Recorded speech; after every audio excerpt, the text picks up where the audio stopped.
Recorded live. Welcome to another episode of the Müvment Boxing Podcast, where we bring you the latest and greatest news, of course, in boxing, unfiltered, uncut, unbiased, unfiltered. Thank you for joining in, of course. I got my cohorts as usual. We got the Truth and Facts from Boxing Talk crew. We got Bernard and Bo. What's good with y'all, man? What's going on, man? What's good, fam? Yeah, we also got Big Cool from Colossal Boxing Talk. What's going on, man? What's up, man? Glad to be back for another episode. All right, and of course, Antoine, the Divine Liberty of hoopjab.com. And we just gonna get this thing rocking, man. We got a lot of stuff to talk about, I guess, this week. It's been a busy week in boxing news, I guess, man. So let's just get it going. Y'all ready to go? Yeah. All right. I guess we're gonna start it off with the little reviews from this past week's title fights. If you guys want to get into that, did either of you have a chance to watch the Lee Haskins versus Ryan Burnett Bantamweight title fight this weekend? I watched 2 rounds. Oh yeah, I got a chance to watch it, man. All right, I'm gonna go ahead and let Bo start it off, man. What did you think about the fight, and how did you see it, man? Well, Burnett definitely won that fight. Yeah, it definitely was controversial. I forgot to get into that as far as the split decision, but I'll let Bo touch on that as well. Burnett definitely won that fight, but you know, here's the thing, and this is kind of crazy. This is the reason why I wasn't too big on Lee Haskins, and that's because, number one, he doesn't exactly show a straight, like, as far as I'm concerned, man, the dude don't show me anything spectacular, and he damn well don't show me he has any ring intelligence. Like, he kept getting hit and fooled with them feints and that straight right hand, just all damn night long. He kept staying out of foot position. Like, Burnett was able to keep his foot in dominant position by being on the outside. He was throwing a straight right hand down the line. He was going for the feints. And it just, I don't know, man. It was just a fight where when you're looking at this fight and you just asking yourself, like, what am I looking at? Because I actually felt all Haskins had to do, even if you got a guy like in Burnett, he was doing that irky-jerky movement, what I like to call it. Like, it kind of reminded me of how, like, Bernard Hopkins would do sometimes, like when he was fighting Kelly Pavlik. He would do the irky-jerky move. And I'm just thinking, dog, all you got to do is shoot your straight left hand, because every time Burnett would jerk, he was jerking to his right, which is right where your left is. So fucking motherfucker, just fucking throw your straight. I mean, throw a punch to put something on his mind to make him do something. Then of course, they had the clash of heads. Then the knockdown, and that knockdown was telling to me, because when he got knocked down, you can kind of see it really felt like Haskins just kind of realized this just wasn't his night, and he was in there with somebody that was better than him, because he, after that knockdown, and then especially in the second half of the fight, he just didn't look, like he just didn't look right to me. So big props for Burnett. Now, I don't know how far he can go in that division. I'm hoping one of them can, maybe Yamanaka or Zlati Tate, or even hell, I was thinking maybe Rigo can go down and fight one of them cats. But, a big win, but at the same time, I really wasn't impressed. I was never impressed with Haskins to begin with, so I wasn't surprised Burnett, with the little tricks and all that he was doing, was able to work and get a victory. Yeah, man, it was definitely a weird fight as far as, I was looking at it, I was like, Burnett, there's nothing impressive about either one of them, actually. I was just like, Haskins should be kicking, should be kicking himself in the ass, after this fight, because it was an easy fight for him to win. Like Bo said, he needed to shoot his left more. I'm looking at the fight and I'm saying, man, left hook, straight left, just throw it, a stare every time he does that shit. His hands are straight down. I mean, you know what, though? He gave Burnett nothing. He never gave him a different look. Like, Burnett was at least giving Haskins different. Haskins never gave him a different look. It was the same fucking thing all night long. I'm like, this is ridiculous, dog. I mean, you don't even know to dominate foot position. That's why I said, dog. Just so he could throw an effective jab, So he definitely should be kicking himself in the butt because there's nothing really impressive about Burnett, you know. I guess his herky-jerky style threw Haskins off, but, you know, as far as what's left for him at bantamweight, you know, you got guys like Zolani Tete and, you know, Jamie McDonald, ZZ, Yamanaka there, you know, that you know, I think will beat Burnett pretty easily, you know, so we'll see what Eddie Hearns happens to spew out of this Ryan Burnett guy. Bernard, you had a chance to watch it as well, right? Yeah. All right, what did you think about the whole scorecard situation with the split decision? Man, it was pretty ridiculous considering, you know, the knockdowns, right? And, yeah, let me go ahead and get your take on it, Bernard. You know what? Let me pull my scorecard up real quick. And let me say this. I'm going to say this. It was. I had Burnett winning every round. There was not one round Haskins. I can't see where Haskins won around at. I agree with Bo on his assessment that Burnett gave him the same look. And what even made it worse, Burnett's hands were consistently down. Like, you couldn't even get, like, he wasn't even deep. This is how cocky he was. He fought with his hands down.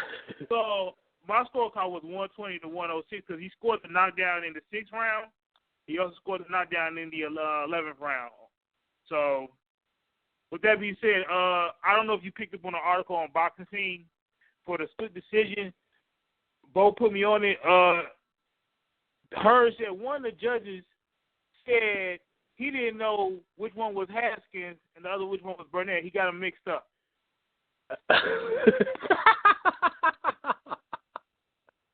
He said that shit. He said that shit in the article, dog. Real talk. He said that shit in the article. I was fucked up when I read that. Me and Bo until what round did he not recognize what was what? Dude, I don't think until probably the end of the fight.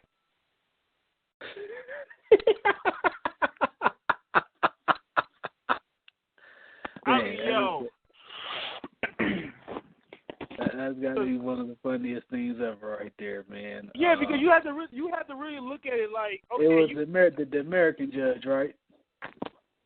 Was that the American judge, bro? Yes, it was. It was the American judge. It was the one that scored the fight fucked up. That was him. Yo, you need to sit there and tell me. Hold on. Me and both broke this down. We broke it we broke it down. You mean to sit and tell me the fighters come to the ring. One fighter comes, the next fighter comes. Then you have the ring introduction with the announcer, and he introduced each fighter. You mean to tell me at that point you can't figure out which fighter is which, right? If you can't figure that out, then you got the fighters, trainers, and their corners. They got, you know, Team Barnett, Team Haskins on their clothes or whatever, right? Not only that, and you still cannot figure out, the fighters had their name on their trunks. So there was no way in the world you should have got them mixed up. And don't forget, you have fighters such and such in the red corner and fighters such and such in the blue corner. Yeah, right. That's on the announcement. When that suspension is coming and how long. That's awful. Fire. For that excuse, you get fired. For that, you need to tell me as many times you judged however many fights in your career, this one fight you got people mixed up. Yeah, that's ridiculous right there. Let me get you guys' thoughts as far as prospects, as far as Burnett in the division, man. Like I said, you know, where do you see him going from here? Haskins has been bigging him up. Eddie Hearns has been bigging up, you know, Burnett for a while, saying he's a bit the real deal. And, you know, what do you think Hearns is going to do with him as far as matching him up against the other bantamweight titleists in the division? You know, Zolani Tete, you know, you got ZZ, Jamie McDonald, and, of course, Shinsuke Yamanaka, you know, from Japan. So you guys think of that? I'll go ahead and start with Bo. You're not going to put him in there with Suzuki Yamanaka. That's just a fight that's not going to happen because I don't think Yamanaka even is going to go to the UK but I don't think he just won the title. So I wouldn't go after Yamanaka. Jamie McDowell or ZZ is good. Zlatan Tate is difficult because of the height and the reach. But I mean,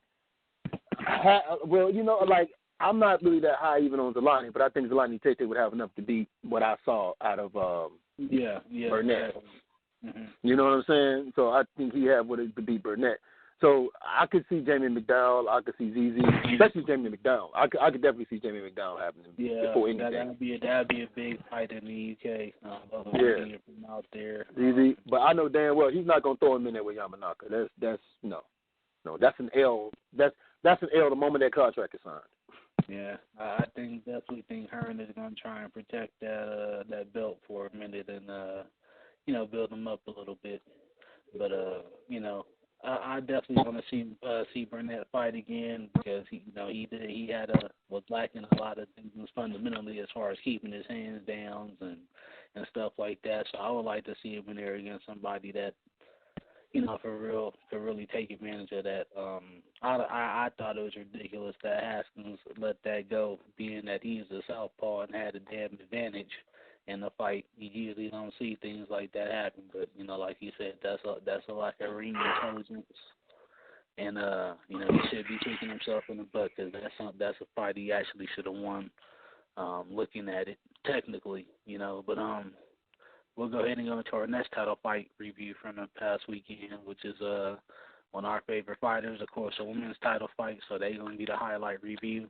This one, Ceciilia Braekhus, she defended her WBC, WBA, WBO, IBF undisputed titles. Of course, the IBO as well. Throw that in there for Bernard. Welterweight titles against Annabella Farias this past weekend on Friday in Norway. Unanimous decision, of course. Let me get you guys' thoughts on this fight as well. Who had a chance to watch this one? I watched it. All right, Jarrell, I'll go ahead and Big I'll go ahead and start with you on this one, man. What'd you think of this fight as far as what you saw and did it live up to your expectations? I mean, I'm not gonna lie, it did live up to my expectations. I thought Cecilia would be more dominant. It wasn't a lot of action in the first half of the fight. I don't know if it was nervous energy because, like I said, leading up to the fight, they called it the Battle of the Virgin. So a lot of anticipation and excitement for this fight was had. But I mean, she did what she was supposed to do. I probably mispronounced this shit, Virgin, whatever. But I mean, it wasn't a lot of action in the first half of the fight. She used the jab. She made Erica come to her, and in the 6th round, Erica came out and landed a nice 3-punch combination on Cecilia and got her attention. But I mean, it wasn't really an action-packed fight. It was a clear winner, but I mean, I wouldn't say she whitewashed her, but she clearly won the fight, and she returned her title. Man, it wasn't a fight that has a lot of replay value, but I mean, she did what she was supposed to do. Yeah, I'll go ahead and Bernard, did you get a chance to watch this one as well? I called the last 3 rounds of the fight. To be honest with you, what I saw was, I guess over the period of time that what Cecilia Braekhus' game plan was, I kind of caught with Cecilia being the taller person, you saw Annabelle coming on the inside, but she kept doing a lot of holding in the last 3 rounds. Cecilia kept using that jab to keep her off. To me, Cecilia won pretty much all those 3 rounds on that one. It was just a lot of holding in that end. That's the part I caught when I caught the end of the fight. All right, Bo. I know you definitely had to watch this one. This is Ceciilia Braekhus, so I don't think you missed this one. It is the most beautiful woman in all combat sports. Yeah, I watched it. You know what? I can't necessarily say. See, the thing about Ceciilia Braekhus fights is you have to kind of treat Ceciilia Braekhus fights like you treat for a Mayweather fight. You can't go in with any expectation. Only of seeing her probably outclass somebody with her boxing skills. But there was a moment in the fight where you could definitely see, and I knew it was going to happen. Erica Farias, she got wild, but that's the kind of fight she had to fight if she was going to have gain some ground. She had to make it an ugly fight. The problem is Cecilia is so experienced and she's so good with her footwork and everything. She didn't even allow it to get like that. You had a brief moments where it was like that. And I agree with Big Cool. It could have been nervousness because this was the first fight ever held in her hometown since it had been banned. I want to point out something that me and Bernard talk about. I think it's a goddamn shame that this woman was able to bring out 9,000, 10,000 people to watch her fight. And over here in our country, we can't get motherfuckers to say, we can't get 1,000 motherfuckers to say something positive about it. So, mad props to all the fans everywhere else around the world that's appreciating fighters and boxers for both their skill sets. Because Lord knows over here in America, if you ain't knocking the motherfucker out, we don't give a fuck about you. Yep. Yeah, definitely a fight that I wish would have been on Showtime or something like that. But, it had a Friday viewing, which was a little bit awkward. But we'll go ahead and get into that later. As far as everything else goes, I was surprised as far as what we saw from Annabella Farias. Didn't put up much of a good game plan, I think. Most of the fight I was looking at, she did a lot of clinching. Like, she tried to get on the inside, but when she got in there, she wouldn't let her hands go and she was clinching. So, it was pretty pointless to what she was doing. In the fight, to me, Cecilia clearly won the fight. I thought it was going to be a little bit more competitive, personally, considering she was coming up and Annabella has been kind of dominant. You know what I'm saying? Only losing one time and being a belt holder down in super lightweight. But we'll see what happens from here, man. And what kind of coverage continues to happen with women's boxing moving on now. But we're gonna move on to the next topic. From here, Eddie Hearns put out in a statement earlier in the week that it's looking like the Anthony Joshua Wladimir Klitshko rematch is really going to come to a fruition.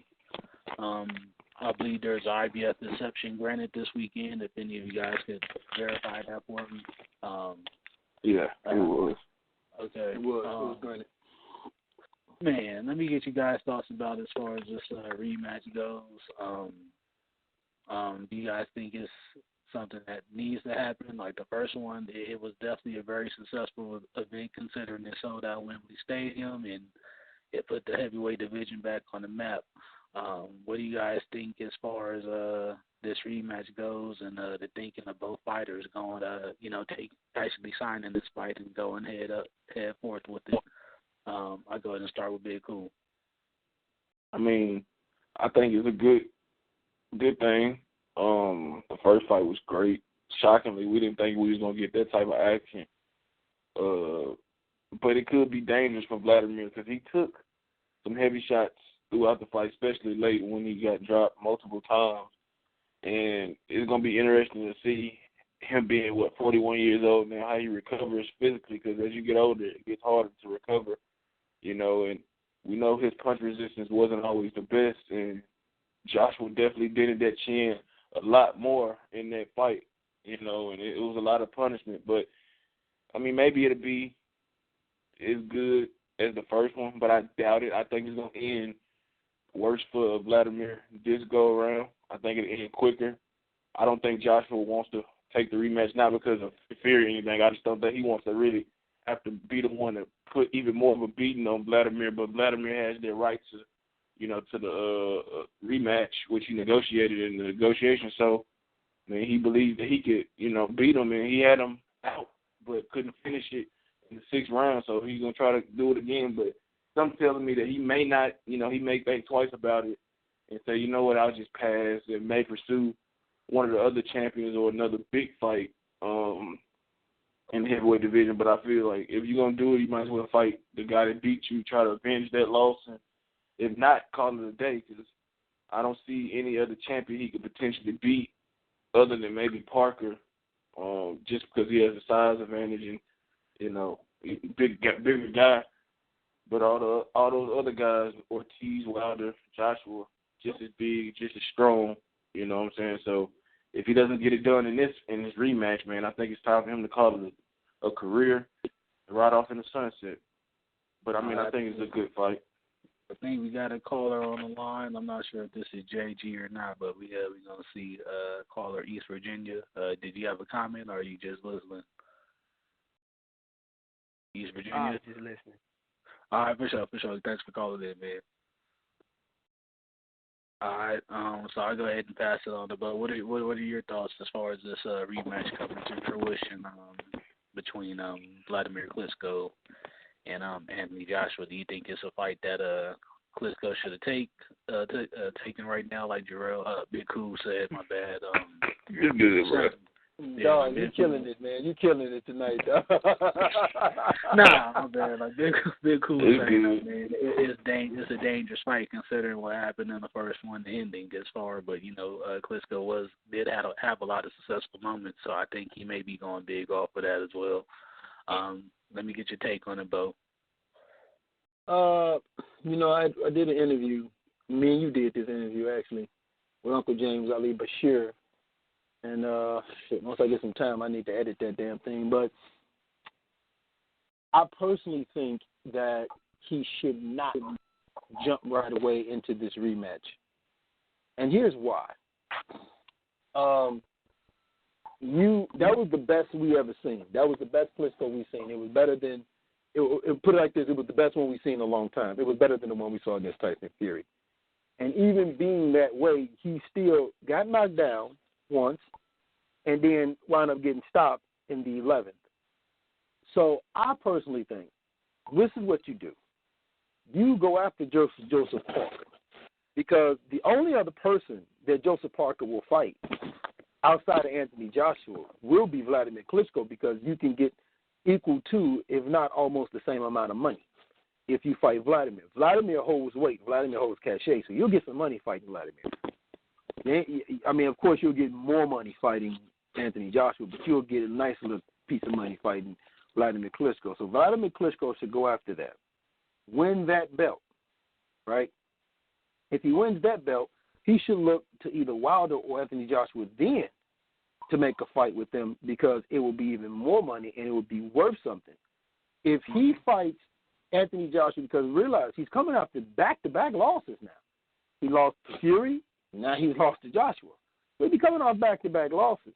So even if, let's say, he fights Deontay Wilder, and a lot of people might think Deontay Wilder beat him. I can see those who don't like Deontay Wilder, if Deontay Wilder wins, saying, well, shit, Wladimir had 2 back-to-back losses, and they'll try to diminish that victory.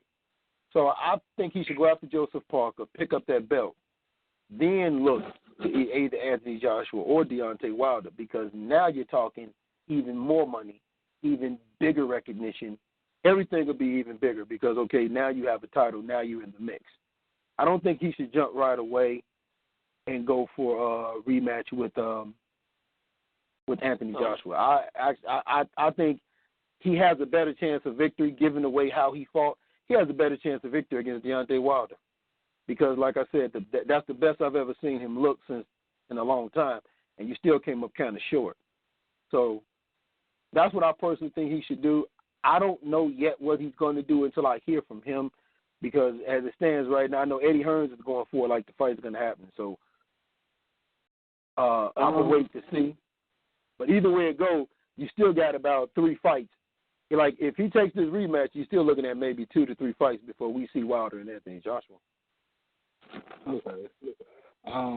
I guess we'll dive further into that as well. That's that last statement put out there by Bo a little bit later. But let me get Bernard's take as far as Bo's statement as well, saying that both guys think that Klitschko should go after Joseph Parker. Do you think that's a fight that Bob Arum actually takes for Joseph Parker, considering the money that could be involved? I mean, hell no. A danger factor. Hell no. And I'm totally against even this rematch. Hell no. I'm hell no to everything. I mean, everybody, let me say this, Big Cool and Bo made great points for their argument. I disagree on why even Klitschko should even get a rematch.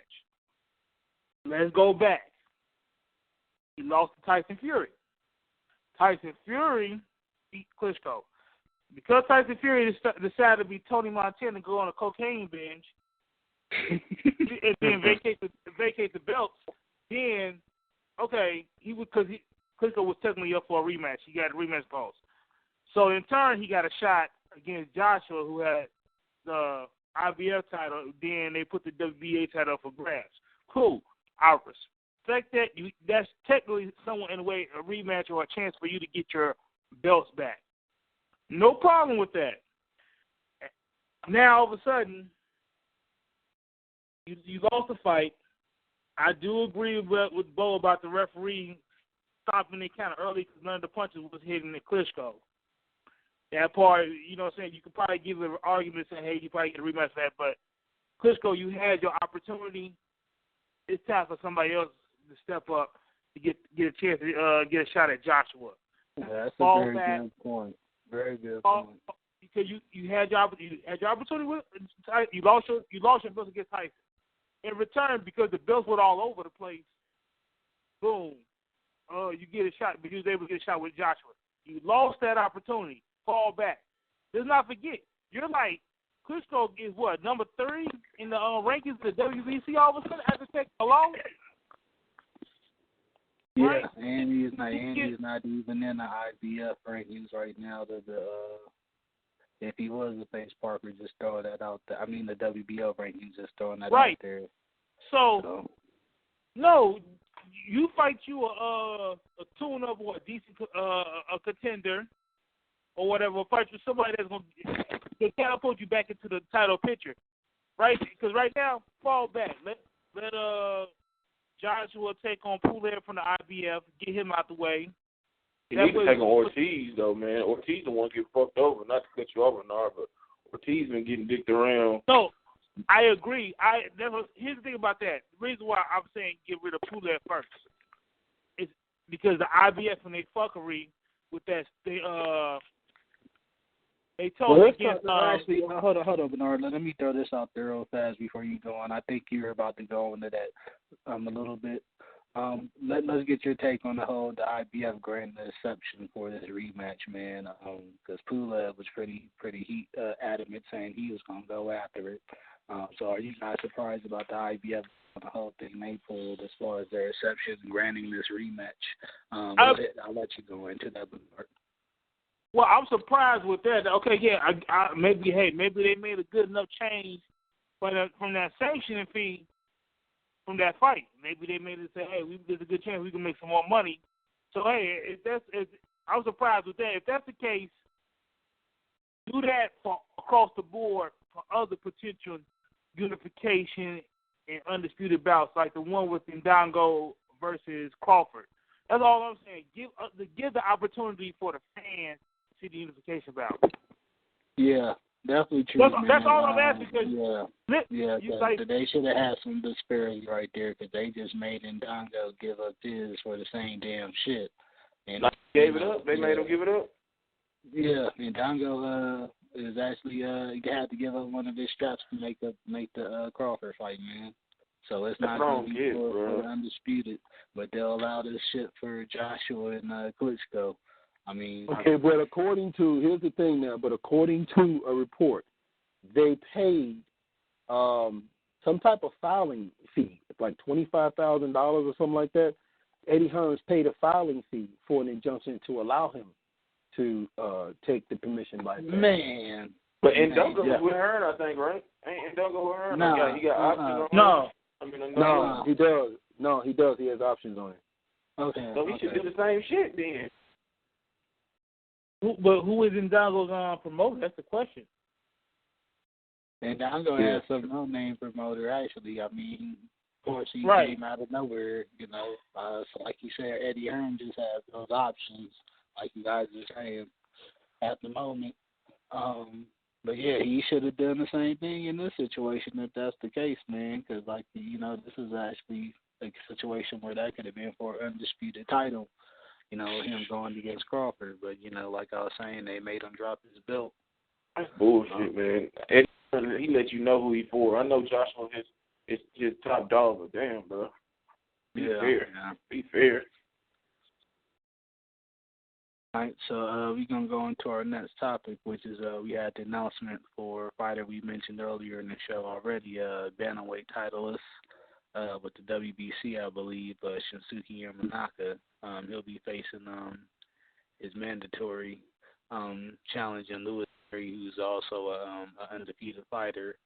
Yamanaka, of course, is coming off fights against Kamito, who just recently retired. Anselmo Moreno, of course.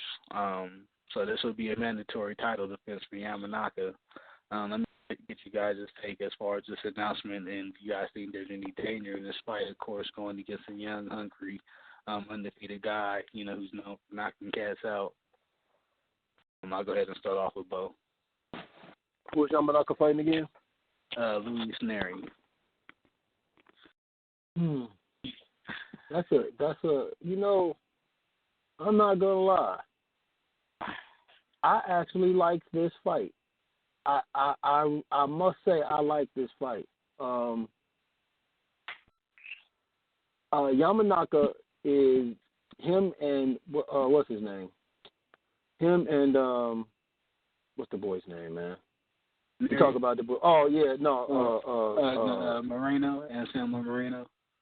No, him and Nery him and Nery is on the crash course to eventually meet. And what better way to amp this fight up by having him fight this guy in Nery? He's the number one contender for his belt. Okay. Yamanaka, of course, is undefeated. The guy he's fighting, Louis Nery, is somewhat of a knockout artist. He's also undefeated. I believe Ring TV even has him ranked as number 7. And I like using the Ring ratings because those ratings are probably more accurate to how they rate people. So he's ranked number 7. He's number one contender for his belt, and he's undefeated. So if you're trying to build towards a fight, then what better way? Have him fight Louis Nery. If he beats Louis Nery, which I got a feeling he's gonna beat Louis Nery. But if he beats Louis Nery, young guy, undefeated, not only would you have to recognize him as higher on the pound for pound list, you'd also have to recognize this fight with him and Inoue as a super fight because of the quality of opponents that they're beating. So I definitely like this fight. Nery has a chance to win this fight too. Now the only thing that Yamanaka got for him is experience. Yamanaka has a very long. He's been a champion a long time. He has that experience. This is going to be something new for Nery. And he's young. You know what I'm saying? Another example of kind of like a young lion looking to make his bones fighting. I'm not that Yamanaka is old, but he's he's up there in that age. So it's a very interesting fight. I mean, this could be Kell Brook, Earl Spence all over again. I'm not saying that Yamanaka is Brooks. I'm just saying that type of dialogue that the fight has. Young guy coming up trying to make his way against a kind of a cagey veteran type dude. So I definitely like it. Like I definitely like it, but I think Yamanaka is going to win. But what better way to set up a super fight than to have him beat Nery? And the sad thing is, since nobody pays attention to these lower weight divisions, they don't know who Nery is. But Nery is the dude that's been tearing through that division with anybody you put in front of him. So I like it. Coming out of Mexico too. I wish the fight was like over here in the U.S. though, instead of in Japan. That way, it would probably get more recognition because Nery is coming out of Mexico. But it is. Or even if one of the Spanish channels. Your phone keep going out, bro. Even if one of the Spanish channels would have picked it up over here, it would get a lot of coverage. Like BN and all that. I definitely, Bo, and even stylistically, this fight definitely is a dangerous fight for Yamanaka. A pressure fighter is a type of guy that will probably give him more danger. He's able to outsmart other boxers. You put another pressure guy in there like Louis Nery. That Mexican style, as they call it, pressure and swarming. You definitely got a dangerous fight for him, man. And and Nery got some good footwork now. Nery got some good footwork. His footwork is not bad for a pressure fighter. I mean, it's like his balance don't. Like whenever you watch Roman Gonzalez be as a pressure fighter, but his balance seems to not be right. Nery's balance seems to have his balance pretty good. Damn, man, your phone keep going up, Bo. Yeah, you cut off again a little bit, Bo. Okay, can y'all hear me? I can hear you. Okay. Yeah, y'all can't hold on. Yeah, I hear him now. I heard him now. Okay, let me go up there. No, what I was saying is the thing about Nery as a pressure fighter, his footwork is not that bad. He has decent he has good footwork for a pressure fighter because most pressure fighters like Madonna and even Roman Gonzalez, their balance sometimes isn't always right. That's why when they miss a punch, they kind of fall, stumble a little bit. But Nery, his footwork is pretty good for a pressure fighter. All right, and pretty much basically come down to the chin. Carlos Carlson was another guy that came in there. He wasn't the knockout artist that Nery is, of course, but he was able to put some pressure on him. He just wasn't able to handle that punch from Yamanaka. So we'll see if Nery is able to take that as well, and that's another factor, as well in this fight. Yamanaka is a pretty heavy-handed fighter, 19 knockouts in his 27 victories. So, he's been putting guys out, including Finito Moreno, who's just retired recently, after their two epic battles last year.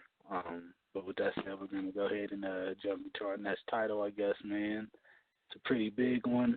It was actually at the beginning of the week, probably one of the biggest stories starting at the beginning of the week.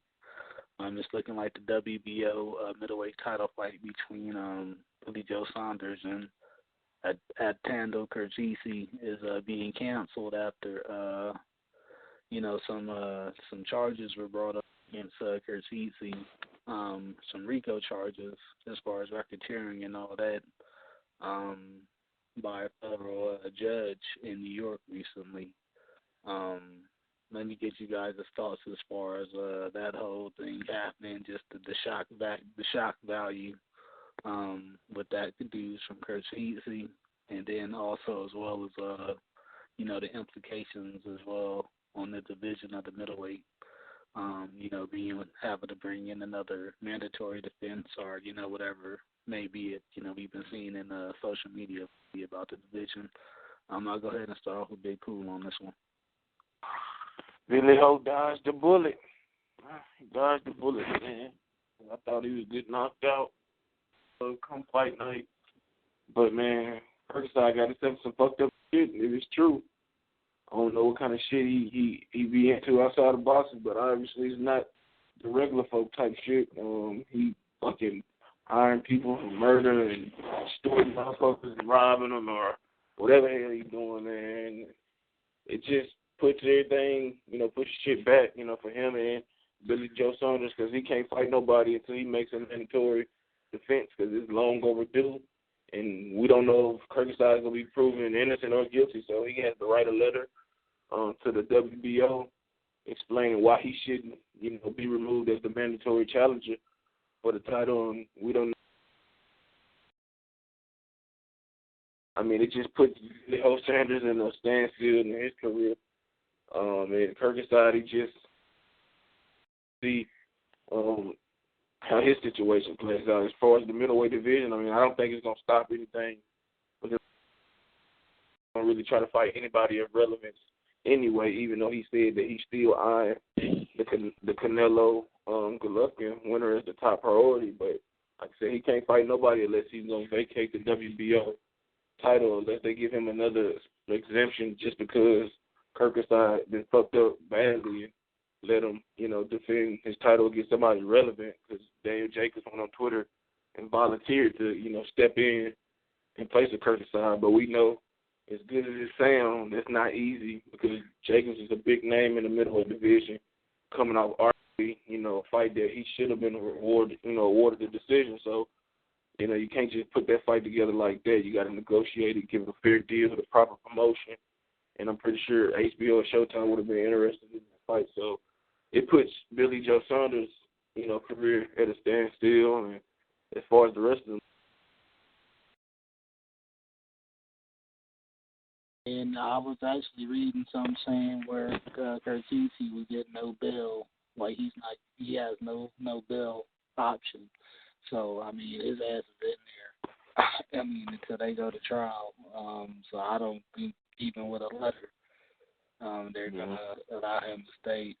As far as the WBO rankings, it's looking like, we got Rielda Murata, but he'll be fighting for the WBA title, regular title against Hassan Mendel in a rematch. So that throws him out as far as mandatory defenses with the WBO.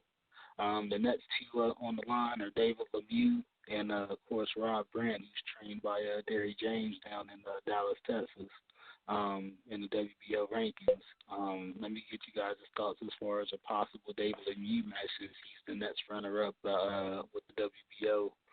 I'll go ahead and start off with I'll let Bernard touch on that first. Okay, you said David Lemieux versus Billy Ho? Yeah, that's the next step in line. You know what I'm saying? Looking at the rankings of the WBO. You know what? They're going by this mandatory status.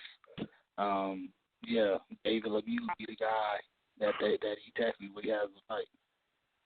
You know what? I actually would like to fight, and you know what I would do? If I was Golden Boy, I'd try to throw that on the undercard of Canelo Golovkin in September.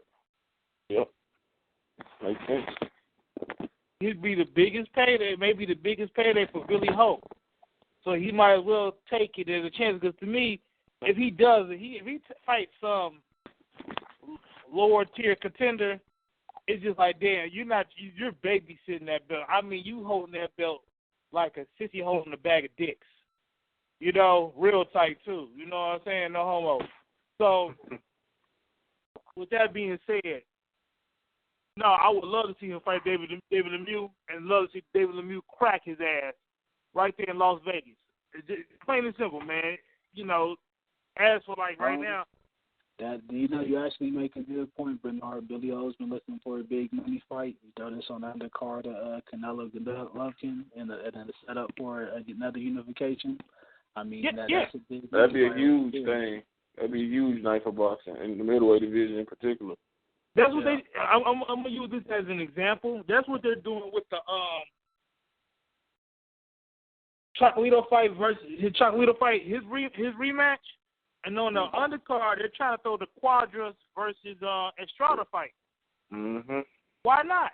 That is smart. That is a smart way to plan a fight and for future fights. Shoot, but Bernard, you know those guys got the balls to fight. Billy Ho ain't got the balls to fight nobody that puts up a challenge. So that's the problem right there. No matter how much money you throw in his face, you know what I'm saying? You got to get that motherfucker everything he wants for him to step in the ring with somebody that actually has a post. So. And then you got to think about Billy Ho having to come over here to the States. You know what I'm saying? That's the very reason why I have been quiet listening to you all. Have we forgotten Billy Ho had a chance to make big money on the undercard of a Canelo fight and didn't take the fight? Against Willie Monroe. Against Willie Monroe, Gabe Rosado. Yep. So that's why I'm listening, and I'm like, hell fucking no, he's not going to fight David fucking Lemieux. Do you think his promoters going to protect him too? It's the same. They've been protecting this motherfucker. Billy Ho ain't done shit since he had one fight since beating Andy Lee. One fight. When he beat Andy Lee, what, 2015? He had one fight since beating Andy Lee. So, no, Billy Ho is not going to do nothing unless he is forced by the organization to do it. That's it. That's the one thing I'm certain of that he has shown me. It ain't and wait a minute, guys, it's not a matter of lack of balls. He is just a lazy mother. Billy Ho is the UK Caucasian version of fucking Adonis Stevens. No, I was just going to say that. But hey, the thing I give Adonis, at least he fights. I mean, it's still bad, but at least this motherfucker fight. This dude, Billy Ho won't fight at all. He won't. He won't. I'm just messing with Twan. I'm messing with Twan. I know I'm messing with Twan. But yeah, I'm messing with Twan. But no, but when you think about the moves Billy Ho is doing, you turned down Daniel Jacobs. You turned down Gabriel fucking Rosado and had the nerve to say, what does beating Gabriel Rosado do for my career? Well, it would have done a lot more than beating that fucking Wolverine stunt double looking like you fought. You see what I'm saying? So, Billy Ho is not interested in doing anything unless he is forced to do it. If he's not forced to do it, he's not doing it. And Eddie Hearns ain't nobody forcing him to do nothing. Frank Warren. You know what? To show you how tripped out things is with Billy Ho, this motherfucker is hanging out with Tyson Fury. What does that tell you? You got two lazy motherfuckers chilling. Two lazy motherfuckers chilling with each other. One snoring coke, eating peanut butter and jelly sandwiches. Right. Right. You know what I'm saying? Snort your coke. When you get the munchies, I got the jelly sandwiches waiting up. The jelly sandwiches. Right. All right, man. So I definitely is an interesting situation. I definitely am waiting to see what the WBO does. I'm thinking they're going to mandate that Lemieux fight personally because he's the next up in line and going down that order. If that's how you do it, you got to do it, man, because Marada's already lined up for the WBA fight with an end down. So, hey, I'm all Make for it happen, man. Make it happen. Really. Frank Warren, make that shit happen on the undercard, man. That's a big fight, man. Big night for the division. Go ahead. I ain't gonna talk about Frank Warren because I ain't gonna. That said, we're going to keep it in the middleweight division, man, with our next topic as well. Another fight that's looking is coming to fruition. That's going to be on the undercard.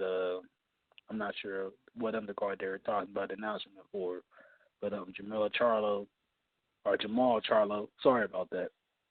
Jermall Charlo will be in a WBC title eliminator fight against Jorge Sebastian Heiland in his middleweight debut, man. Let me get you guys' thoughts on that as well. I'll start off with Big Cool again.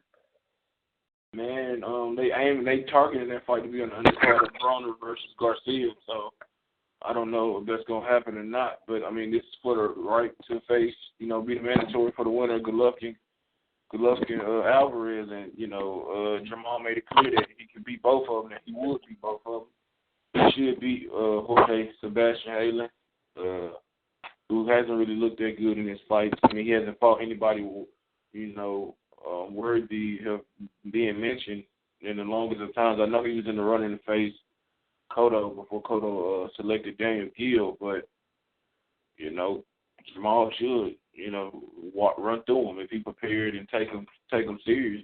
Bigger puncher, better skills, more athletic, faster, so younger. So he should take care of business, and hopefully he does take care of business, so we can get that fight with the winner of Golovkin Alvarez sometime next year, because that's a big, big fight that can really propel the middleweight division even more so back to relevance in the minds of boxing fans. So I think it's a good fight, and hopefully it's made.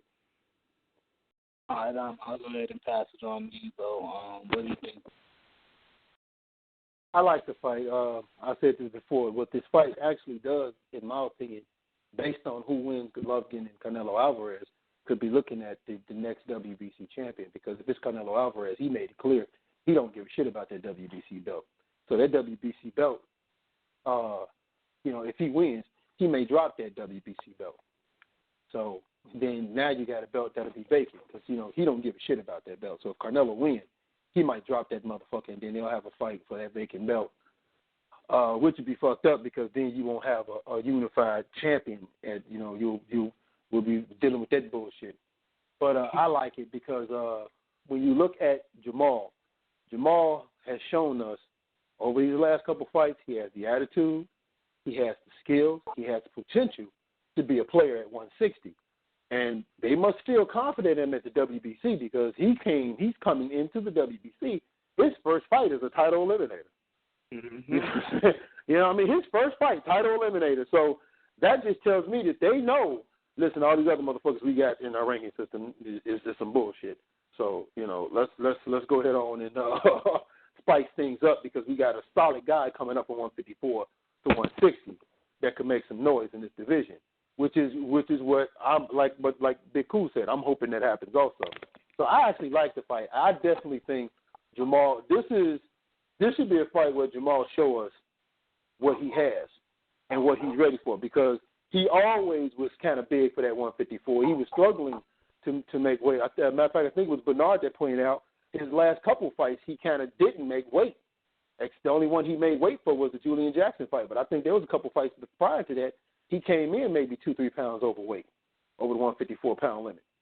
So that just tells me he is big. But he's got the attitude. He's got the punching power. He's got the skill. He's got a pretty good gym because Julian Jackson, he don't want a good shot. So, yeah, he could definitely be a major player at 160. And it makes sense to go ahead on and make this a title eliminator because whoever wins between the two, if it's Gennady Golovkin, now you have a young, very strong, very big person that you know what I'm saying, that's going to get in there with you that can even more solidify Gennady Golovkin and how people feel about him if he gets in there against Charlo and he beats him. Or if it's Canelo Alvarez, now either you're going to have to face him or you drop your belt and this guy picks up a title. So it's I like it, and it's very interesting what's going on right now.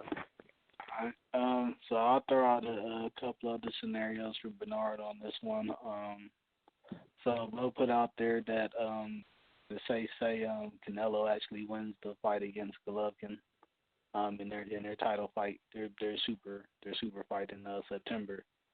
And, Canelo, like I see saying, he wants no affiliation with the WBC for whatever reason. We actually went into it on another show, so I forgot what it was that he was, why he didn't care for anything to do with the Suleimans or whatnot with the WBC. But with that said, he drops the belt, the WBC belt. Looking at the rankings, you got Charlo, of course. And say he beats Heiland or whatnot, and that belt is up for vacancy, the WBC title after that, and they mandate a title fight for that vacant title. The rankings show Charlo and Danny Jacobs neck and neck. You know what I'm saying, right behind him. Oh wow! Hey, wow! Hey, you know what? I wouldn't mind fight for a second. I wouldn't mind that fight now. No, what fight is this? What fight is this? Danny Jacobs, Charlo, and Charlo. Woo! Let me say this. Ooh. There's a lot of stuff going on, right? There's a lot of stuff you got to look at. For that scenario, Canelo wins. If Canelo wins, he drops the WBC belt. You understand that Canelo also made sure that if he wins, Triple G doesn't get a rematch. That's some fucked up shit. Canelo knows what he's doing. He dodging them either way it goes. Right. If he wins, hey, it's one and done. I'll beat you. You can't get this. Right. Smart move. But let's look at how the WBC has treated Triple G. There's a good chance there could be an issue where you might not even, you may get a Daniel Jacobs and Triple G rematch. You may even get a Charlo Triple G match, or you may get a Daniel Jacobs versus Charlo match. There's a lot going on because of that rematch. Anything can happen with that. I totally agree. I would love to see the Daniel Jacobs and Charlo fight. But as of right now, I'm gonna be honest with you. I would love to see more than that. Would be see the Triple G Charlo fight, and I'm gonna tell you why.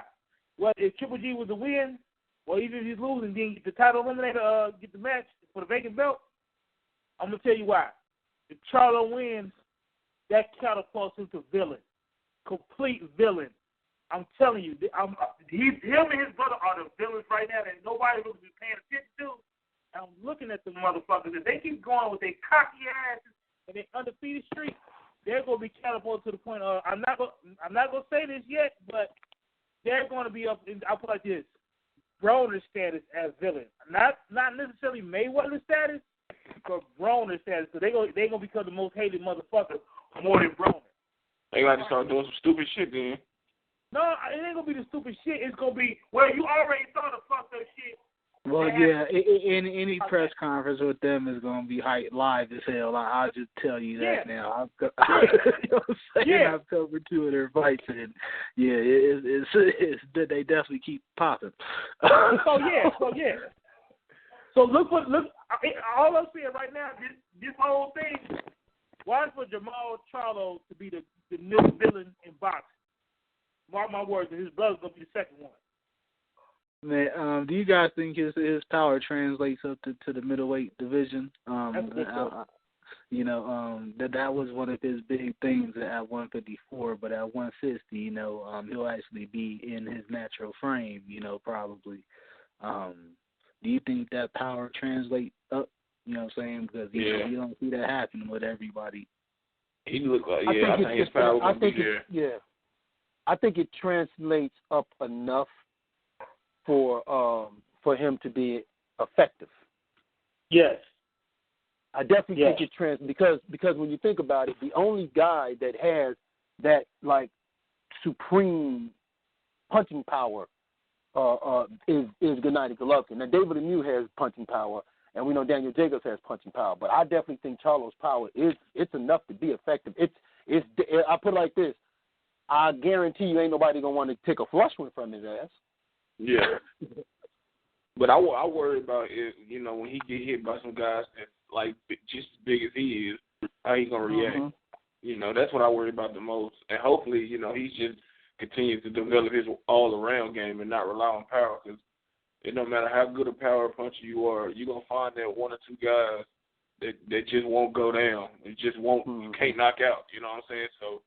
He talks a good game. In the Austin Trout fight, you know, that was definitely a difficult one for him. You know, a savvy vet that they gave him all the trouble in the world. Yeah, he wasn't able to put out. And in the middleweight got a lot of big punches. Lemieux, Jacobs, Golovkin. I wouldn't put Canelo in that category. You know, but like I said, they got a lot of big punches in the middleweight division, so it's gonna be interesting to see how his chin holds up. And is he continuing to develop all his, you know, other skills to go along with the power? Because the power gonna fail you, you know, at some point in your career, and that's when you're gonna have those skills to be able to get you through those tough moments. Exactly. Good point. So hopefully this fight is actually finalized for that undercard. I'm looking forward to it. He's definitely making a statement, coming directly up there, trying to go for a title immediately. You know, going for this title eliminator. So, man, props to Charlo. You know, he's going after the so-called boogeyman. You know, he doesn't mind. You know, he wants to fight them all. You know, as he said, he can't be friends with him no more. You know what I'm saying? I'm going to have to fight you. So even with the Jacobs versus Charlo situation, he already knew what it was moving up to 160, and he let it be known. So we're going to go ahead and go to our next topic from there, man. We've been seeing some news out there, or you know, a couple of rumors out there, looking like Badou Jack will be going after Nathan Cleverly and for the WBA regular light heavyweight title, WBA. Let me get you guys' thoughts on this matchup. You know, initially it's not finalized yet, but is this looking like it will be? Mayweather's been able to make all the fights in the world for his fighters, so I don't see any reason why this won't happen. You know, considering we've seen him working with another UK promoter recently, and Badou Jack does have ties over to Europe as well. So let me get you guys' thoughts on that fight possibly being announced, and the chances, you guys think initially could come out with that one. I'll go ahead and start off with both. I actually like this fight. This is a very good fight. Badou Jack is going to 175, and what Mayweather is saying is, here's a guy who was a champion in one weight division. He ain't fucking around. He ain't going up to another weight division to win the title. And I think it's a good matchup because right now he's hot. He just came off of a fight that we all remember how competitive it was against DeGale. Some felt he should have won that fight. I'm personally one of them. I thought he did win that fight, even though it was a draw. So he's hot. There's some drawing power there. So I think this is a good move. If you're going to go after a fight to position yourself for a big fight down the line, Cleverly is the guy you're going to go after because he holds that secondary type belt. When I look at some of the other guys he could have put him in there against, you know, Sullivan Barrera, you know, or Alexander Kovacic, those just aren't, Arturo Beterbiev, those aren't good matchups. Even Marcus Brown, those just really aren't good matchups. The Nathan Cleverly is a better matchup. So I think it's a great move that could position him for a big fight. Let's say maybe he can either, whoever went between Kovalev and Andre Ward, they can look to, eliminate that belt. He could fight them, or he could fight, Adonis Stevens in Canada, and that would be a big fight. So I think it's a good move by Floyd. I like it because, like I said, all the people holding the belt, the safest one that he could fight is Nathan Clever. Because Nathan Clever is not going to knock him out. He's just going to overwhelm the shit out of you, punch it. So. Yeah, and it's actually a fight.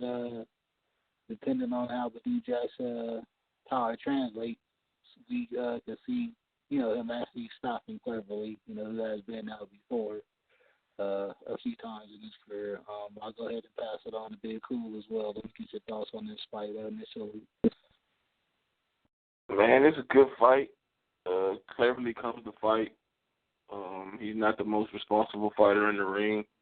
He can, take an ass whooping.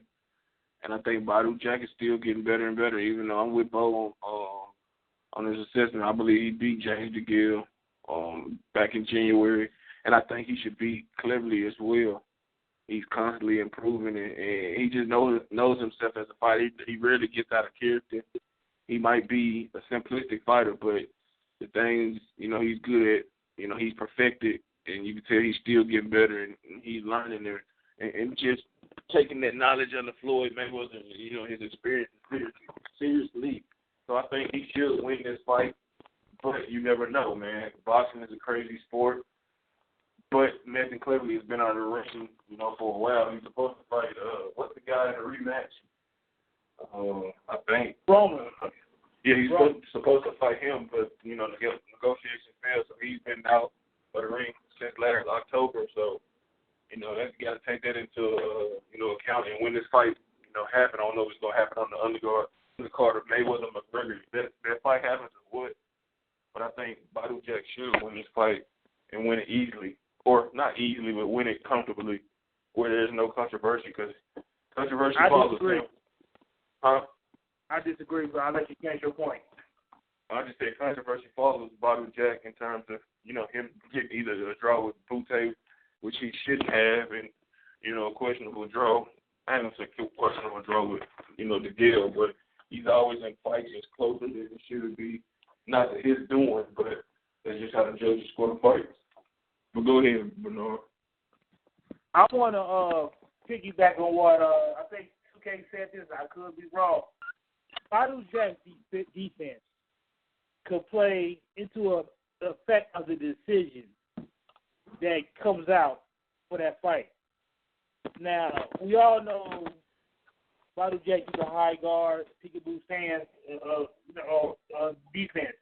It constantly, where you see a lot of Nathan Cleverly will constantly be hitting him on his arm. It's not even get him between the guards, but hit him on the arm. That could play an effect on how the judges look at the fight, and possibly, maybe score possibly another draw, or even give it to Cleverly, because of how Cleverly fights with the overwhelming punches. So, take that into consideration. Don't get me wrong, I think Badou Jack could probably beat him, but he's going to have to do something with his defense. He can't just let Cleverly just constantly hit him, then he come back. Pressure on him. Motherfucker, mute your phone. God damn, you coughing and gagging? You dying over there? Who is it? Yeah. Somebody coughing and gagging? What the fuck is wrong? I heard something. I don't know who it is. It wasn't me. Okay, go ahead, Bernard. No, with that being said, you could have to do something totally different with his style. He can't just constantly let Cleverly hit him like that. He's going to have to put the pressure on him, maybe fight more on the inside, and or take away the Cleverly's punches, final punches. Yeah, he's gonna definitely have to emulate. Well, I hate to put the name out there, but Andres Fanfara was what Andres Fanfara was able to do. He was able to get inside and overwhelm him. Cleverly likes to do it from the outside and overwhelm you with volume and pepper you. Fanfara was able to get inside of him and overwhelm him with that same kind of volume. So I think Badou Jack will have to You know, considering this is a fight that probably will have to go happen in the UK if it is signed. Let me go ahead Badou and Jack called up Soto. No, I said Badou Jack. What did you say? Did anybody else have anything they wanted to follow up as far as on this one? If the fight takes place in the UK, then it gets real tricky for Shaq. He gonna really have to be the aggressor and kind of open up early and like Bernard said, not Kovalev, but cleverly does throw a lot of punches and bunches, and it looks like, you know, he try to steal the rounds, but I mean, it'll be a competitive fight.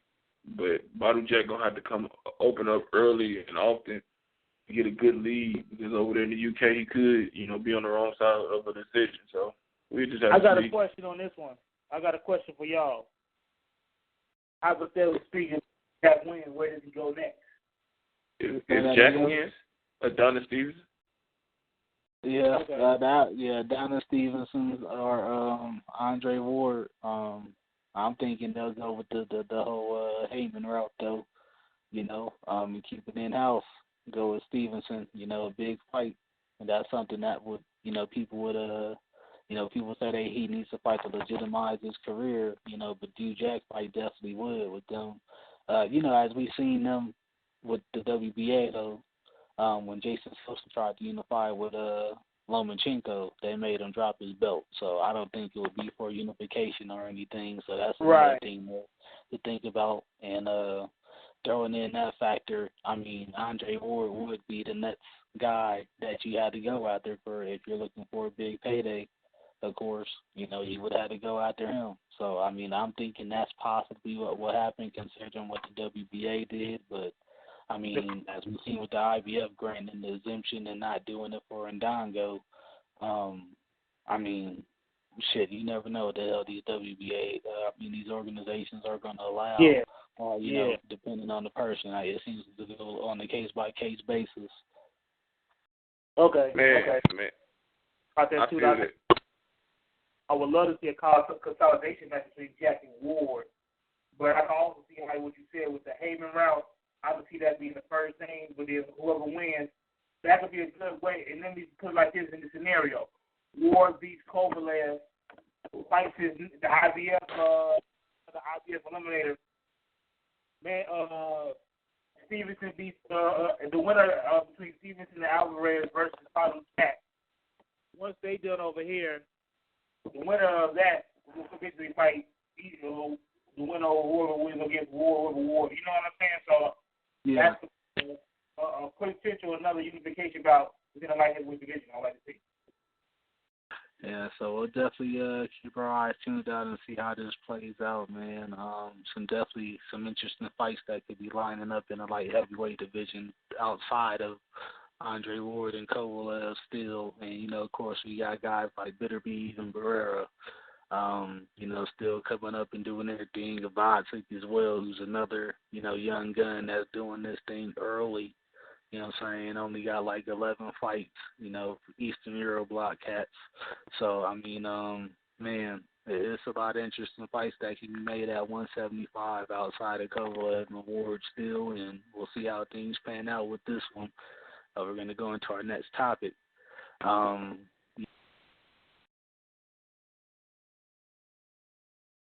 Hello? I'm here. As, you guys there? I'm here. Yeah, we're here.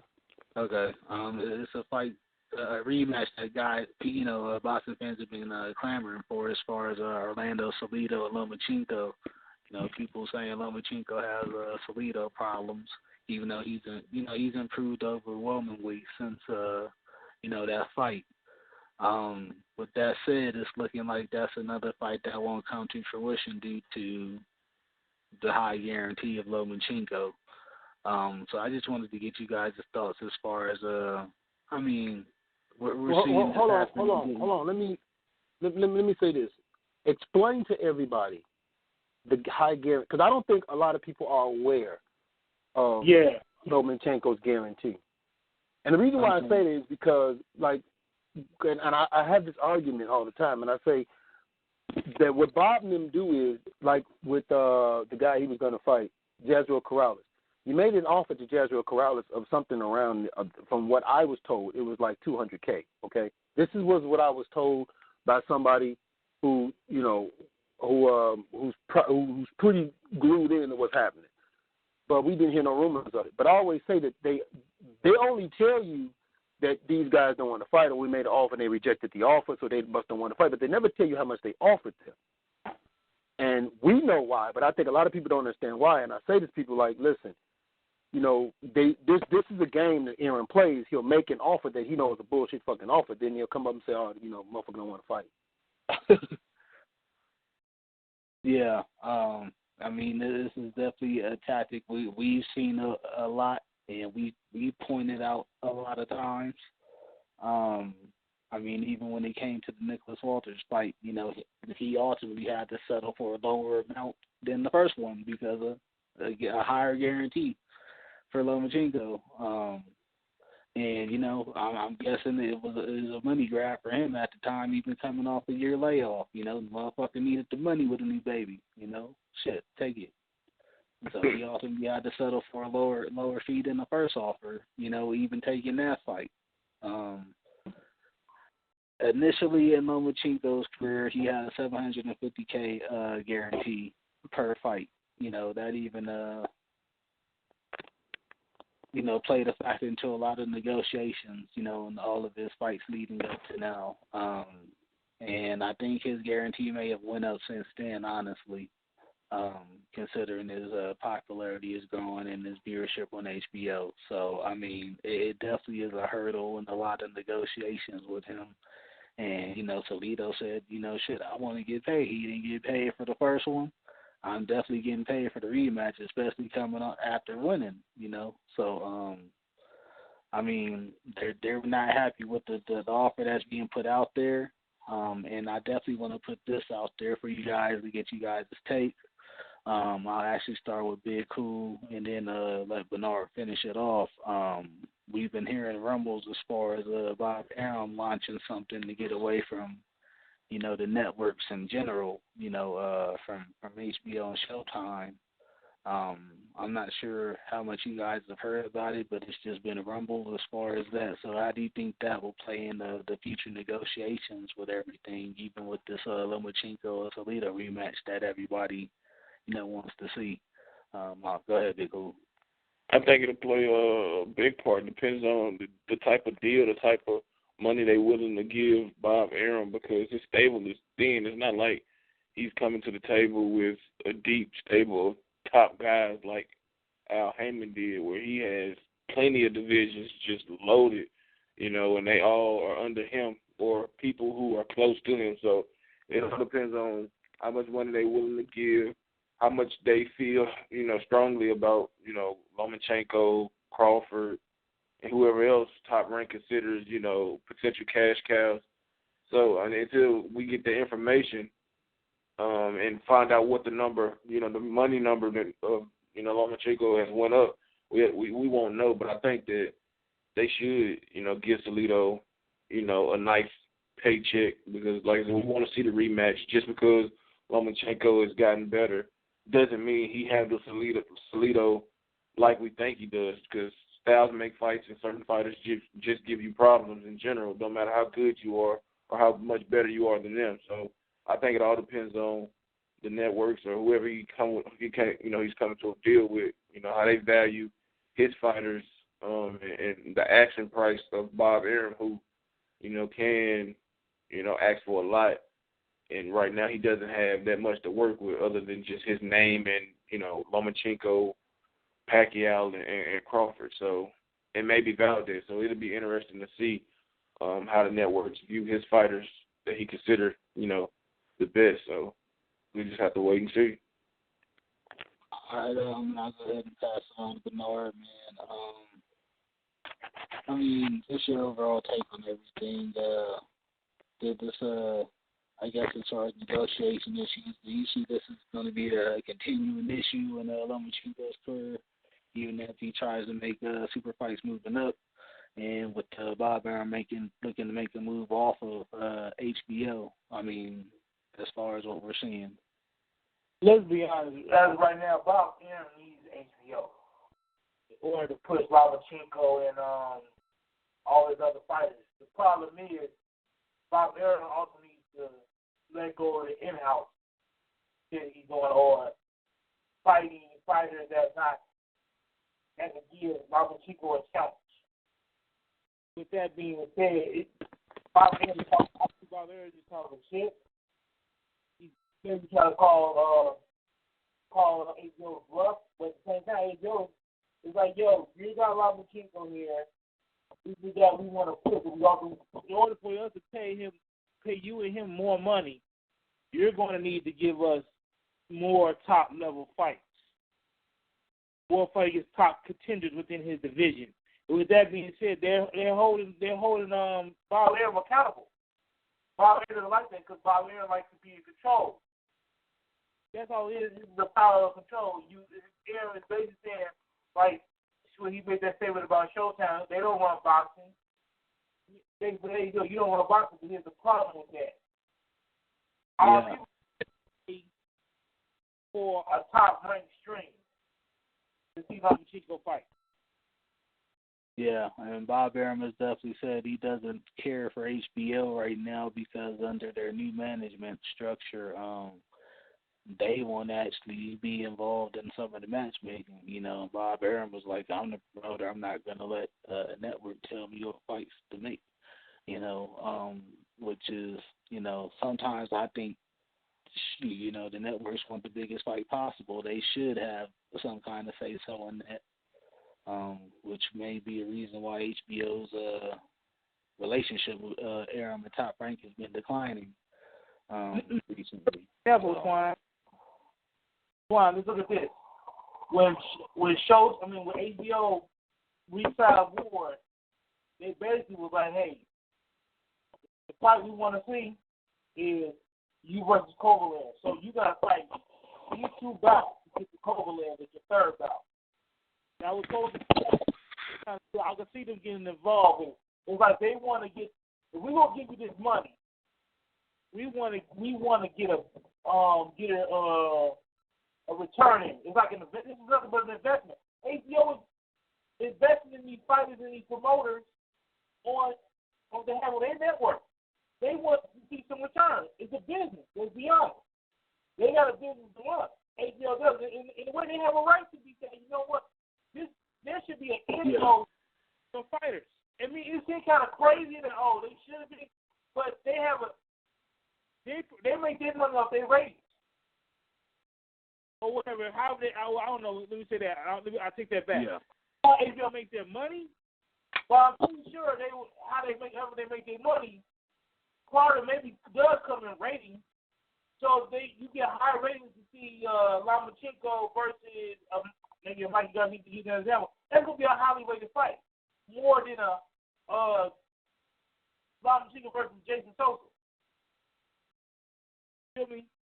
Yeah. So right now, they're looking for a return. Because I guess with the deal with Pacquiao, and they saw what happened with paying Pacquiao all that money, and Pacquiao wasn't fighting. He fought Bradley twice. He fought Bradley 3 times. Bradley 3 times. He fought a Chris Algieri. He fought a Brandon Rios. And the reason why I'm renaming these names, and then not only that, when you did fight Mayweather, that's the fight he lost. Because now Showtime holds all that right, so it's like that. They're not really getting any returns on their fights when it comes to Bob Arum. And, you know, then you try to pull a Jesse Martin. It was at that point they like, no. So that's why they're probably doing what they're doing. They're doing it. They want to see returns. Why do you think they had to definitely good point brought up right there. Definitely good point brought up. As far as HBO not receiving their rewards back, dealing with Top Rank. So that could be an issue as well in their declining relationship. We're going to move into our next topic from there. It's looking like Gary Russell is making a rumble saying he's going to move to 130 if a big fight at 126 doesn't materialize. A lot of the fighters are tied up at 126, honestly, right now. You got Ellie Selby that has a mandatory that he has to take, and, he's actually had his whole card pulled on live air already by Gary Russell Jr. So we know he doesn't want any pieces of him. Leo Santa Cruz is due in line with Abner Mares in their WBA rematch clash consolidation. Mares has been about the only guy that said he's wanted to fight Gary Russell in the division. You know, Leo Santa Cruz has definitely shied away from it still, you know, even though Russell's wanted to fight. But he's saying, you know, he wants to fight Mares or, you know, anybody, you know, any of the other titleists, but they're definitely not coming, you know, trying to see him. So what do you guys think as far as this moving up to 130? And, you know, Gary is a smaller guy. What do you think of him moving up to 130? Can he compete at that division? I'll go ahead and start off with Big Cool. I mean, he got the skills to compete, but like you said, he's a small guy. So he's going to have to, you know, take that into consideration. But if you want the big fights, great fighters are fighters that want to be great, challenge themselves. And if he can't get Mares, Santa Cruz, Frampton, then he has to move up. Hell, Frampton doing it, so why not? I mean, like I said, he has the skills, the speed. His power seems to be there a lot, too. So I think that certain fights he bows well in, and certain fights he's going to have to, you know, dig deep and really display those skills. But, you know, I think it's a good move for him. He said after the fight with Escadon that he's going to move up to bully those guys. So obviously he's supremely confident in his ability to dominate not only 126 but 130 as well. So if he believes in himself, then why not move up there and chase those big fights? Most definitely, man. Let me go ahead and get Bo's take on this, man. You know, all the guys at 126 are all affiliated with Heyman. So what seems to be the issue with him getting a damn big fight? I mean, as far as a unification or whatever, man. It seems like it would be easy to make an easy fight to make with them being under the same management.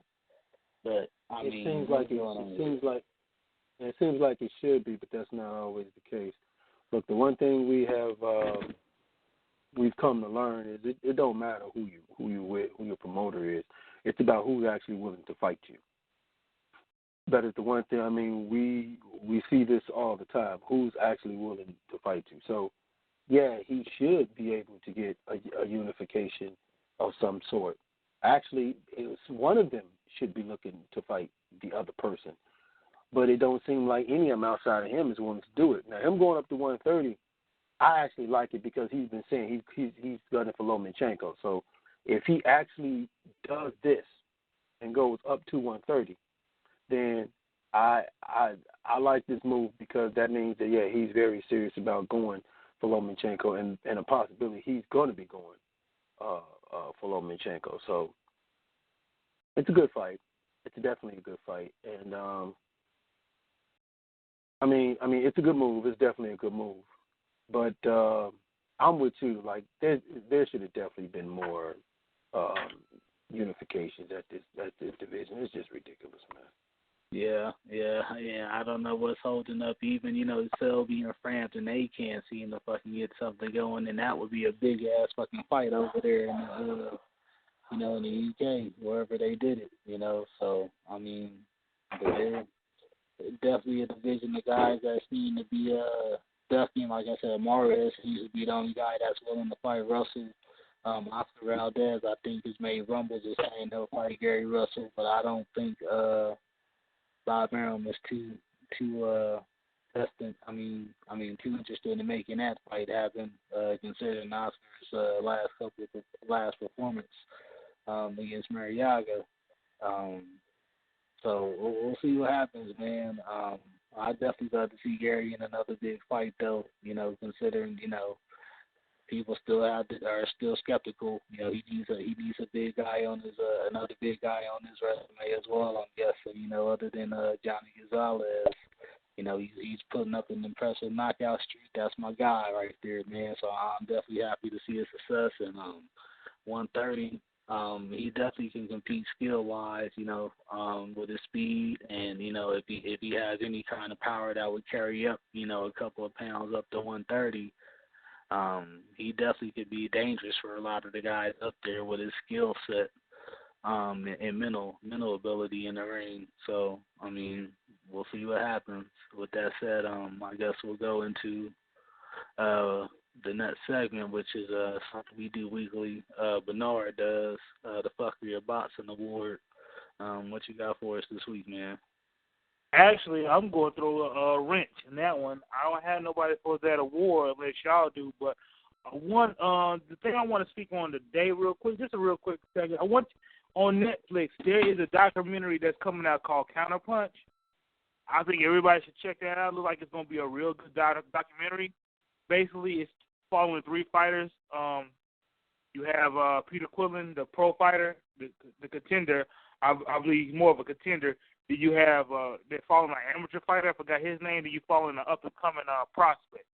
So you're getting like the vast of the different aspects that the boxer got to go through during their time trying to come up in their career as a fighter. So definitely check that documentary. I believe it comes out Friday on Netflix. Shout out to Michelle. She the one that hit me up and let me know to look at it's coming out. So yeah, you ain't doing anything, check out that documentary, man. I definitely, hopefully by next week, if I check it out, hopefully have a review for that for y'all. So for sure. We're gonna start on our reviews for the week, or previews for fights coming up, man. Fighting against Mery Rancier, defending her NABF super middleweight title. It's looking like they're trying to fast track Claressa into bigger fights, which I don't know necessarily is the best thing right now. But let me get you guys' thoughts on this fight, and I'll start off with both. Okay, what fight is it again? Claressa Shields defending the NABF title against Mery Rancier. Yeah, I'm with you. They're trying to push Claressa Shields pretty fast, and I really feel like this could be a mistake, especially when you consider the fact of this right here, that her division, you got some pretty good contenders there at that division she's at. The way she's been fighting lately, she gets in there with Monticello, the diva. She gets in there with Christina Hammer. I'm not sure with the way she fights that she can actually come out the victory, especially with Monticello. Monticello is tall. She's tall, and she's a really rough, rugged type of fighter. And comes to fight, Christina Hammer can punch. So, I mean, if she wins these fights, man, a huge feather in the cap.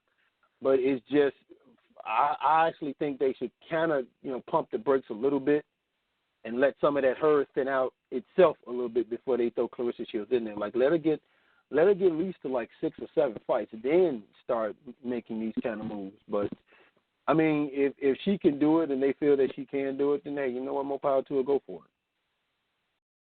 All right. I'll go ahead and pass it on. Bernard, you got anything you want to add on as far as what you think as far as with the fast tracking, or how you see this fight playing out against Mery? For Claressa Shields, I agree with Bo.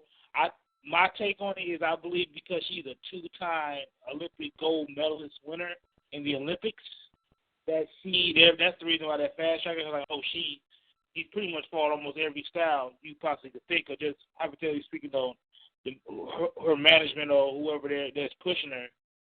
That's why they're probably doing that. Like, she fought it, so she got too good. It's kind of like I'm not comparing her in the sense of styles or whatever, but Lomanchenko. This is a woman, because Lomanchenko is a Olympic gold medalist. So he won. So that's what I think they're trying to do. Because she's fought that many people and their styles, they're pushing her. So I digress on that part. With that being said, I would have to really do a little more research on that part, but I was her opponent, but I could see her edging it out. Yeah, this fight is actually at super middleweight, so I'm not sure. I mean, there's been talks about Christina Hammer being the big fight they want to go after. But like I said, you know, you both said let her get acclimated to the pro style. I mean, because she's definitely looked. I mean, she's been impressive in her fights as well. You know, showing her skill set, but you could actually see the amateur and you know, the lack of experience, you know, at the pro level in her fights too as well, not being able to pace herself and, you know, things of that nature. And, you know, I don't know what's going to get her to fix that. That's something that her corner definitely needs to work on because I've seen it. I can see it being an issue, especially going against somebody like, you know, freaking Christina Hammer in the future. I mean, yeah, you know, not being able to pace yourself and you know, releasing your whole load, as they say, early in the fight. I mean, that won't bode well for you against people like that. Anybody else got something they want to follow up with on this one? That would be cool, or Bo? I just want to say, just because she's a two-time Olympic gold medalist doesn't mean she's ready for the big dogs off the bat. Everybody can't beat Lomanchenko. And we seen with him, it took him time. After he took the first L to Toledo, they reevaluated everything and said, okay, you know what, we're going to take our time with you and let you get more acclimated to the program. Because just because you fought those styles, you got to take into consideration, you know, these women or men been fighting pro way longer, so they picked up on different things that you have yet to experience as a young professional. So there's nothing wrong with taking the time. They did that with, you know, the late great Dan Goose did that with Andre Ward. And he turned out just fine, you know what I'm saying? So there's no need to rush anything. Just let her continue to get better. And like you were saying, Twine, you know, work on that stamina or work on not, you know, using so much and composing herself and just figuring it out. Because one thing you don't want to do is push her in a fight that she's not ready for, and that can just crush her confidence, and she'll never be the same. So just take your time with her, let her develop, let her gain more experience and face different things. And when the time is ready, you'll know. So that's my 2 cents. Yeah, there's definitely a lot of high expectations for Claressa and trying to make her the face of women's boxing as well. So, you know, I mean, they definitely need to do it the right way as far in the ring, not just on the outside, as far as building their brand. But this is definitely a fight she should be able to win. You know, Mery Rancier is actually rated by the number 3 by the WBA at super middleweight. And above her is Maricela, you know, of course, who Bo was mentioning earlier. So, I mean, we'll see what happens as far as who they put her in there against. Maricela definitely has a size advantage, and we'll see how that plays out if that's the fight they're looking to gun for. But we've actually been hearing rumbles of that already, that's a fight that's in the works as well for Claressa already. So we'll see, man. We're going to go into our next title review heading into the big weekend, man, we've all been waiting for. Our boy Rigo is back in there defending his belt on undercard of Warwick Kovalev against Little Chucky, Moises Flores defending his WBA eliminator Super Bantamweight title. Let me get you guys to do a breakdown and prediction of who you guys think will get this one, man. I'll go ahead and start off with Big Cool. I'm not going to go. I'll let Bo do the breakdown because, you know, this is his guy. All I'm going to say is that I expect Rigo to be more aggressive, and I expect him to stop. What's his name, Flores? Yeah, I expect him to stop Flores, man. He said he's sick and tired of being sick and tired. So, Rigo, man, put Flores to sleep, not us, man. Like I said, I enjoy watching Rigo, but it's time to push the envelope and really make that mark on a big undercard where everybody will be eyeing you as the co-main event fighter. I think he dominates and stops Flores in 8 or 9 rounds. All right, we'll go with Bo next and let him do a breakdown, his breakdown of what he sees playing out and getting a prediction as well. Go ahead, Bo. Man. Rigo, the problem is he needs to look impressive, and I don't think he'll look impressive from the standpoint for fans. And that is the reason why that guys could not fight him, and there's no repercussions for not fighting him because of that. I don't know. The thing is, Flores is the type of guy that can come at him, and if he comes at him, Rigo is the kind of guy that if you make him fight, he can fight. We've seen that when he fought that guy over Japan in Amagashi. We also seen Amagashi. We also saw it with Tion Kennedy. We even seen it with Rico Ramos. When you make him fight, okay, fine, no problem, I'll fight you. He can do that. He can punch. The problem is we have one thing that we all have to understand. He's 35 years old. He's set in his ways. So it's not something he's going to come out of. How he fights is how he fights. If he waits for it to come to it, he tries to be as precise as possible. I see this playing out as one of two ways, because the good thing for Rigo is both him and Flores have not fought in a very long time. So even though Rigo will have ring rust, so will Flores. But Flores is not as does not have Rigo's ring IQ. That's the one thing Rigo has going for him. He has exceptionally good ring IQ. And Flores don't have the experience that Rigo have in big fights facing top-level type of opponents. So that's another thing that Rigo has in his favor. And Rigo has fought taller fighters when he fought over Japan, and with Flores being tall. So he knows how to overcome those things. So with all that, this should be a fight that Rigo should win. But the way he wins is my question, because I do not see Rigo winning that fight in an impressive manner, unless Flores comes at him and makes him fight. If Flores comes out and make him fight, that's the only way it happens. Like, he has to kind of try to turn this into a brawl. So, hey, Bo, let me ask you a question. I mean, how can he win it aggressive if he's not? I mean, winning impressive. Like, do you think he should at least try to force the fight and push the pace, or what? Because I mean, like you said, he is who he is. The only other way I see it is if he pushes the pace and kind of tries to walk down the taller Flores. Other than that, I mean, I guess he can wait and counter him and pick him apart like he did on Nito Nery and maybe get the stoppage that way. Other than that, I mean, I don't see how fans can complain about a guy who is displaying, the skill and the brilliance of a great fighter. Maybe it's just the lack of effort on the offensive end, but other than that, I mean, I don't have a problem with watching Rigo fights. Well, you don't have a problem with you don't have a problem with watching Rigo fights because you understand what you're looking at. The issue becomes that he just has a style that, because of the way we saw Floyd Mayweather fight, no one wants that anymore. Like, they want to get rid of all the Floyd Mayweather style type fighters. That's why the reason why you see Rigo get flagged, the reason why you see Andre Ward get flagged. They want to get rid of them type of fighters. They don't want to deal with that shit no more, because mainstream media has sold you the knockout as like the MMA does shit. So I'm not the least bit surprised at all. All right, I'm going to go ahead and let Bernard give his prediction on this before I give my breakdown on it. Bernard, how do you see this going?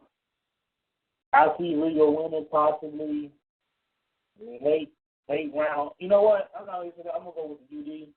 But I'm look for Rigo to get knocked down at least once in this fight. I'm going to say once, because of how Flores comes at you. Because usually when they get into the pocket, Rigo tends to sometimes get knocked down. I'm not saying he will be hurt, but look for him to be aggressive, and look for Rigo to do what he does best. Start off with that jab and keep punching that body. And I want to see my thing with Rigo is I want to see if he's going to collect on Flores' jaw. That's all I'm looking forward to.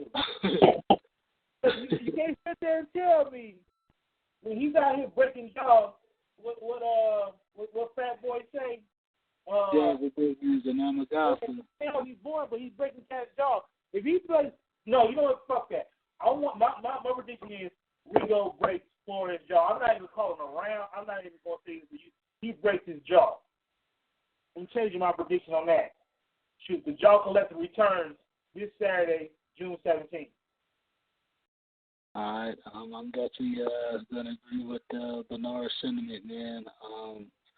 Flores is gonna pressure Rigo. That's just his style, man. So I mean, he's gonna make Rigo fight in this one, which I'm happy. Our fans should be happy about that.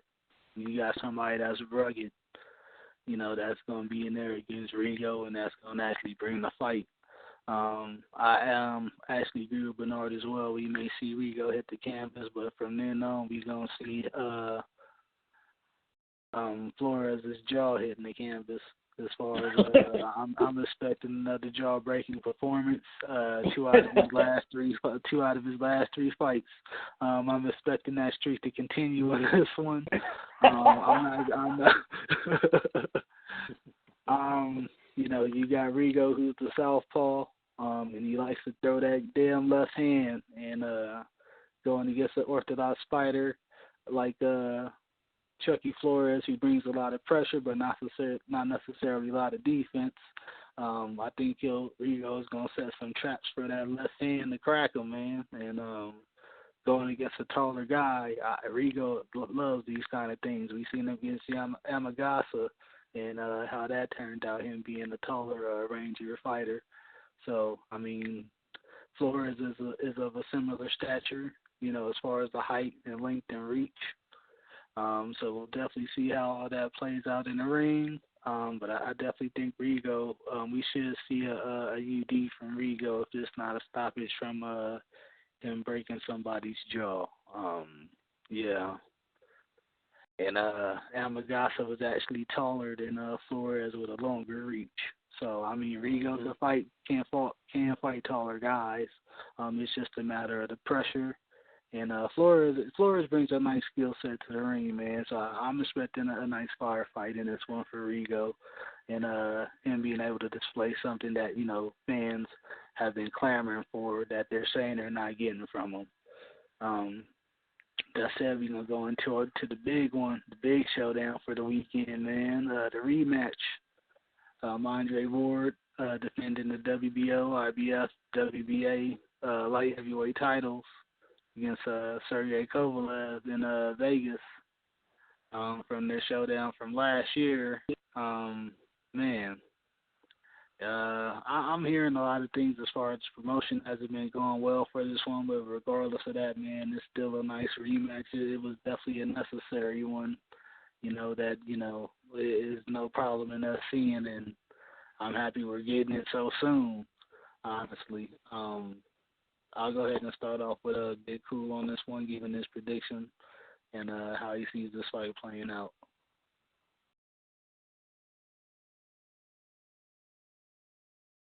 Big Cool. My bad. I had y'all on mute. My bad. Andre Ward gonna win. And Twine, you brought up a point a few weeks ago. You know, observation you made watching his training, his media day workout, where he was fighting out of the, you know, southpaw stance. And I don't know if that's just kind of something he's going to try to do in the fight. I hope he does.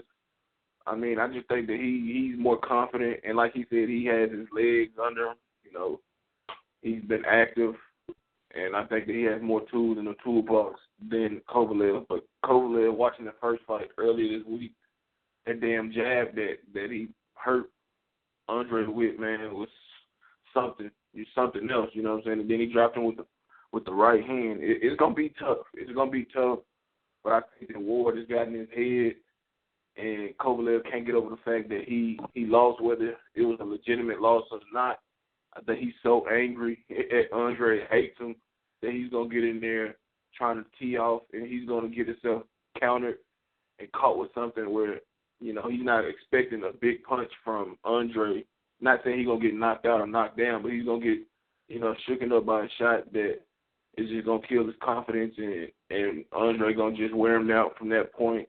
He's going to grind him down and take the fight 8-4, 9-3. I think he's not going to leave any question who's the true light heavyweight champion after Saturday night. I think he dominates down the stretch, wins a clear decision, and, you know, shuts the mouth of the haters, you know, the Kovalev lovers and everybody else that thought he got lucky the first fight. So I think he's going to do it. All right, Bernard, I'll let you do your assessment on this one. How you got it going? I want to make a quick thing about the promotion of the fight. I don't think the fight was promoted in the way we may have thought. I think with the controversy with JDJ going over the war and everything, that brought in. Coon? Let's not forget. Wow. Kovalev have a Twitter fingers. Kovalev said, "Hey, I'm gonna end your career in the press conference." Actually, it's kind of. I'm looking at it totally different. Not the way we expected, but you see commercials and everything. But the stuff we've been seeing from Kovalev's side alone, and everything, all the controversy and stuff that's going on, it's being promoted, but not in the way it's in. So you're looking like, okay, what's going to happen? Now, my prediction, I'm going with the prediction of Kovalev. I could break down the whole why I think War will win, but I don't want to in this one. I'm a War fan, but because I want to do it from a different perspective, because I don't want to be on the same way. I think it's Kovalev. Kovalev is pissed.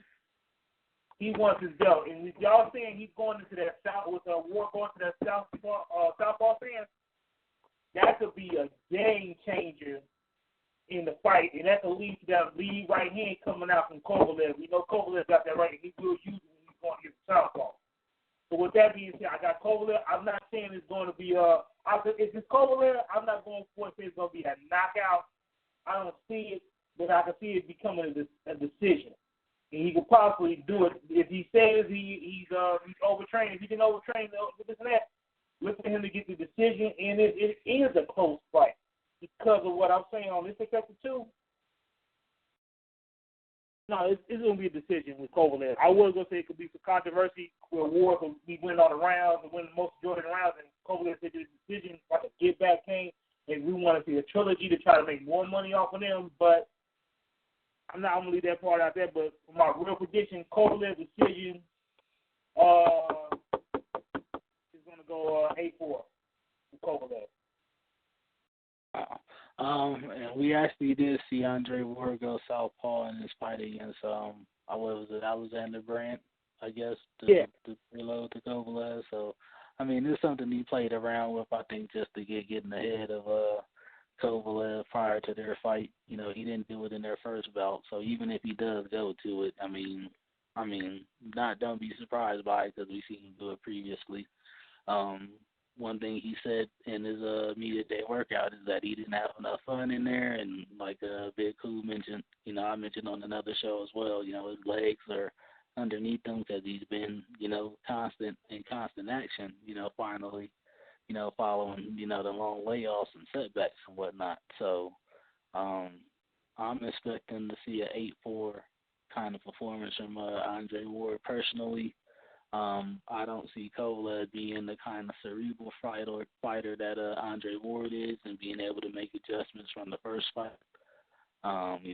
There's been quails about the relationship between John David Jackson and Kovalev, and as far as how much he even listens in the corner or, JDJ's actual involvement in Kovalev in camp even, so, I mean, if he's not working with them consistently, how can he really implement a game plan?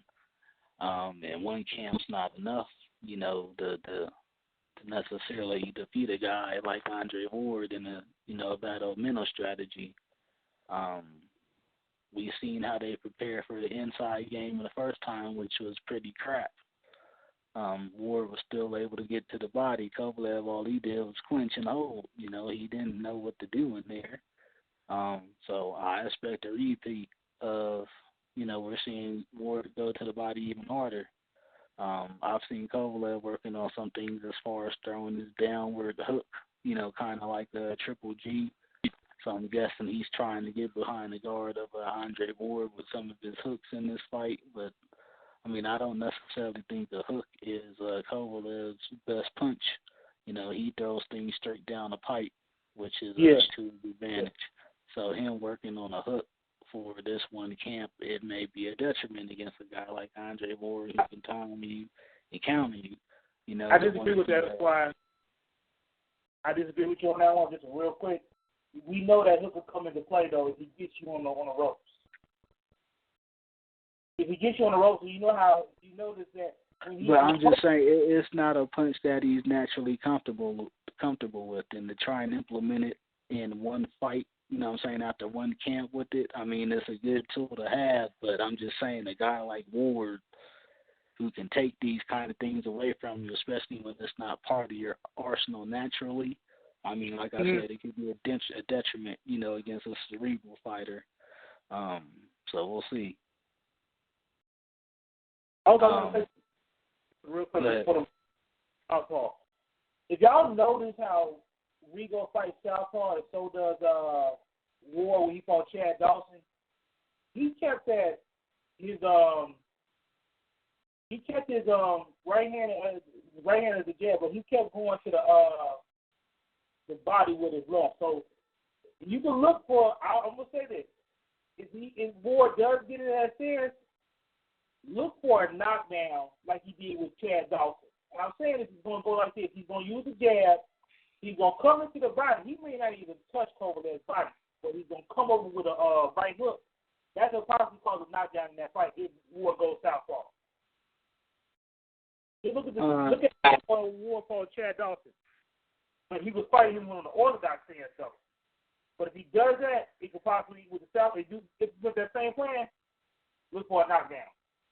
I mean, Kovalev said that Andre Ward didn't punch hard, but he did have a busted nose in that fight. So, I mean, yeah, we'll definitely keep an eye on it. But like I said, I got it an 8-4 decision for Ward, even more convincing fashion than the first one. You don't give a cerebral fighter a second chance in the ring against a guy, I mean, against Kovalev, who hasn't shown necessarily that he could make adjustments in the ring because he's never had to. And, you know, he's fighting the upper echelon and you know, in Ward, you know, a guy that's undefeated since he was, I believe, age 12. Yeah. Amateur intro. So, yeah. I mean, yeah, that's how I see it going, man. But we're going to go ahead and go into our next segment, man, which is the U.O.E.N.O segment. Did we get both predictions? Huh? We didn't get both predictions. We didn't? I thought we did. No. Go ahead, man. If you didn't do yours, my bad, man. Yeah, let me go ahead, man. Yeah, let me get your breakdown. I actually was going to save you for last for a reason, so my bad if I skipped over you went into mine. Let me get your breakdown of the fight and how you see it playing out. Here's the thing about that fight. I know you got people saying that if you look at it, there are more things leaning toward Kovalev than Andre Ward. I argue with that. Normally, sometimes in the fight, when you don't have a way to go when you're going to pick, you go with history. And history has shown us that I think a high percentage of the time, 80 or 90% of the time, in rematches where there is someone who is a superior boxer versus someone who is more known as a boxer puncher, the boxer has always won. So, with that being said, I tell everybody this. Somebody once said that no one has ever gotten a second look at Andre Ward. Kovalev is getting a second look at him. But the look that Kovalev is getting is not of the same look because we saw the best Kovalev that we've ever seen. That's the best Kovalev. We know. So Andre Ward got to look at what the best Kovalev looked like. Kovalev has not gotten a look at what the best Andre Ward looks like. That could be the deciding factor. If Andre Ward has his legs up underneath him, because the reality that everybody seems to fail to understand is Kovalev was not able to, after knocking Ward down, actually hit him flush again like that. With the right. Kovalev was not able, after knocking Andre Ward down, make Andre Ward go into survival mode. Now, those that don't like Andre Ward will say he was in survival mode, and I expect you to say that because if you watch that fight, there's no goddamn way he was going to survival mode. I could say it was Kovalev in survival mode because he held all the fucking time. So, my point being is, I don't think I'm picking Andre Ward. I agree with 8-4, even 7-5. Here's the reality that I'm going. This is why I'm going with Ward. I think Kovalev, and we've seen this before, is so eager and so anxious to knock Ward out that he's going to forget to do the things that worked for him in the first fight. He's not going to do those same things that worked for him in the first fight. The jab was working for him. The movement was working for him. Those things were working for him. Now he's just so eager to knock Andre Ward out. I don't see him using the jab. I see him just trying to go at Andre Ward and knock him out. And I don't know where Kovalev is at mentally, because first he said, Ward hits like a woman, he can't beat me and all of that, and son of judges. Then he said, well, I overtrained and I gassed out. That's why, Ward was able to come back and do the things he did. So technically speaking, basically, you just fucking said, the guy won. Then he went back to the old son of judges. So he's flip-flopping in his fucking head what he wants to do. He's bringing all these different ears into his goddamn camp with these new conditioning coaches and all that shit. So now you got too many brains in your fucking camp. And what he don't have is what Andre Ward has, which is Virgil Hunter will tell Andre Ward, like he did when he got knocked down, what the fuck are you doing? That fucking shit don't work. Kovalev don't have nobody in his corner telling him, what the fuck are you doing? That fucking shit don't work. He has appeasers. He has pleasers. Even his own trainer, even his own manager, Kathy Duva, is backing up his bullshit and not telling him, hey, man, dude, you that shit ain't going to work with this motherfucker. That's going to be the key difference as far as I'm concerned. Ward got motherfuckers in his corner that's not going to enable him. He ain't doing nothing right. And Andre Ward himself is okay with that. Kovalev isn't. That's going to be the big difference to me. So I got Ward 8-5 or 7-4. I don't even think there'll be a knockdown. I don't see Kovalev knocking him down again this time because Ward know what he did wrong. Yeah, definitely agree. Again, what you brought up there. But that knockdown wasn't even let's be honest, they both were going for the right hand. It's just that Kovalev called him first. And he Ward was out of position. Ward stepped. He stepped over instead of sliding over, and he was just out of position. That was just a position punch, and that's the only reason why he went down, because he was out of position. If you watch it, instead of sliding, he stepped and stayed square, and Kovalev caught him. Like you say, like if he'd have slid, he'd have got his off first. But by stepping, it took a second off the punch. Right. So, like I said, it was a mistake. You know what I'm saying? That happened. Yeah. So, but like I said, people were like, oh, he was hurt. Even Kovalev admitted he hit him with his top knuckle, not the bottom one. So, I definitely expect the body work to come into play again in this fight as well. To be another dictating factor.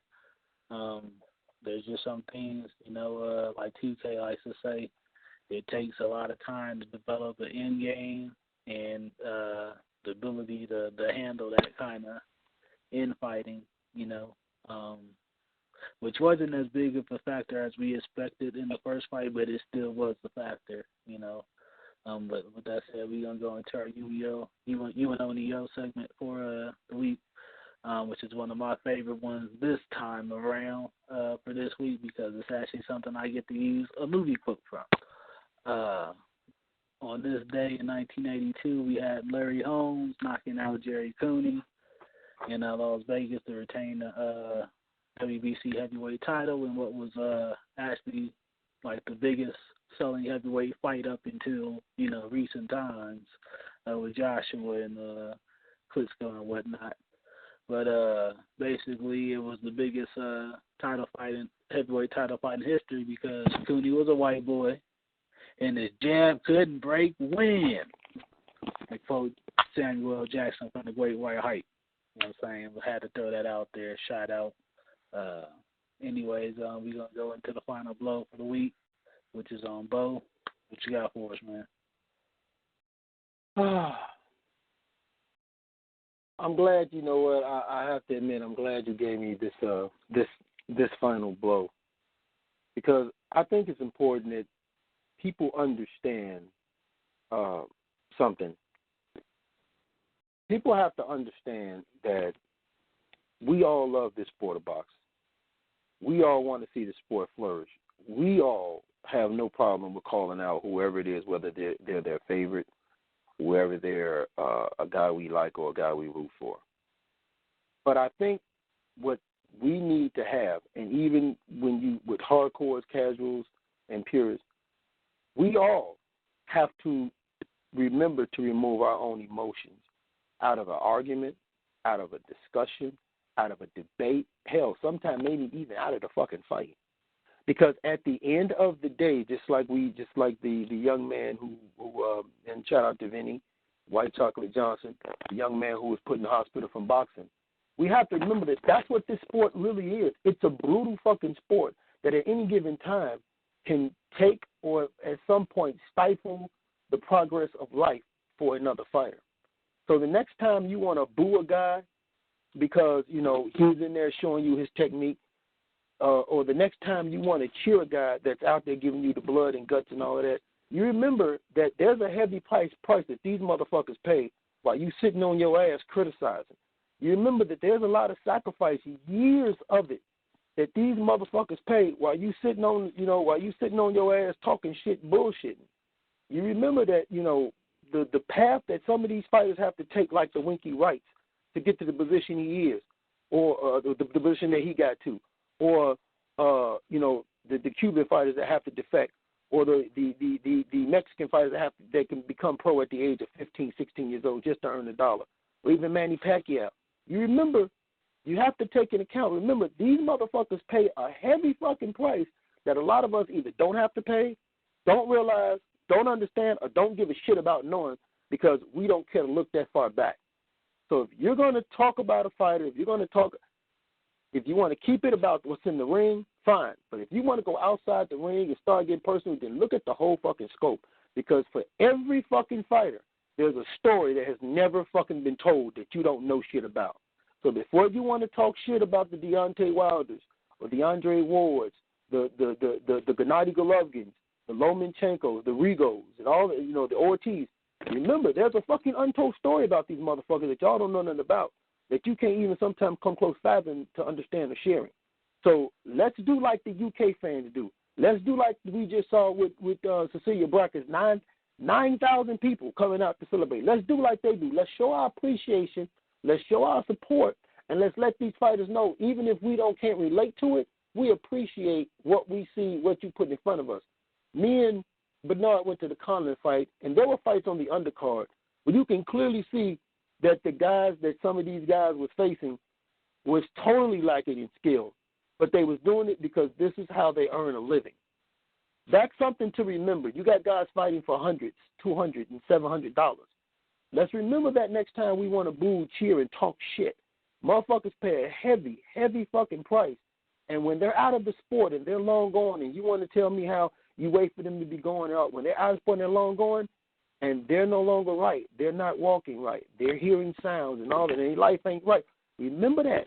You remember how you talk shit about that motherfucker. I want everybody to realize that and think about that. These motherfuckers, some of these guys, when boxing's over, they're not the same. Because eventually, the punishment you take, the stuff you put your body through catches up to you. And when it does, all of us cheering or all of us booing are not going to be there to help you with that cane, to help wipe your ass when you can't do it, to open up that fucking car door for you. There ain't no medical bills. There ain't no medical bills. There ain't no union. Ain't no fucking benefits in boxing. It's whatever you do, it's what you get. So for all y'all that don't understand that, I hope you fucking understand that now.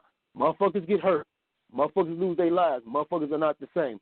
For every successful fighter, there's 100 that didn't fucking make it. And we need to appreciate what we're seeing. Definitely good point brought up by Bo, man. Got to show respect to these guys that put their life on the line, man. You know, we've seen a lot of guys come out with bad fates in this game. You know, you got the G-Mac McClellans.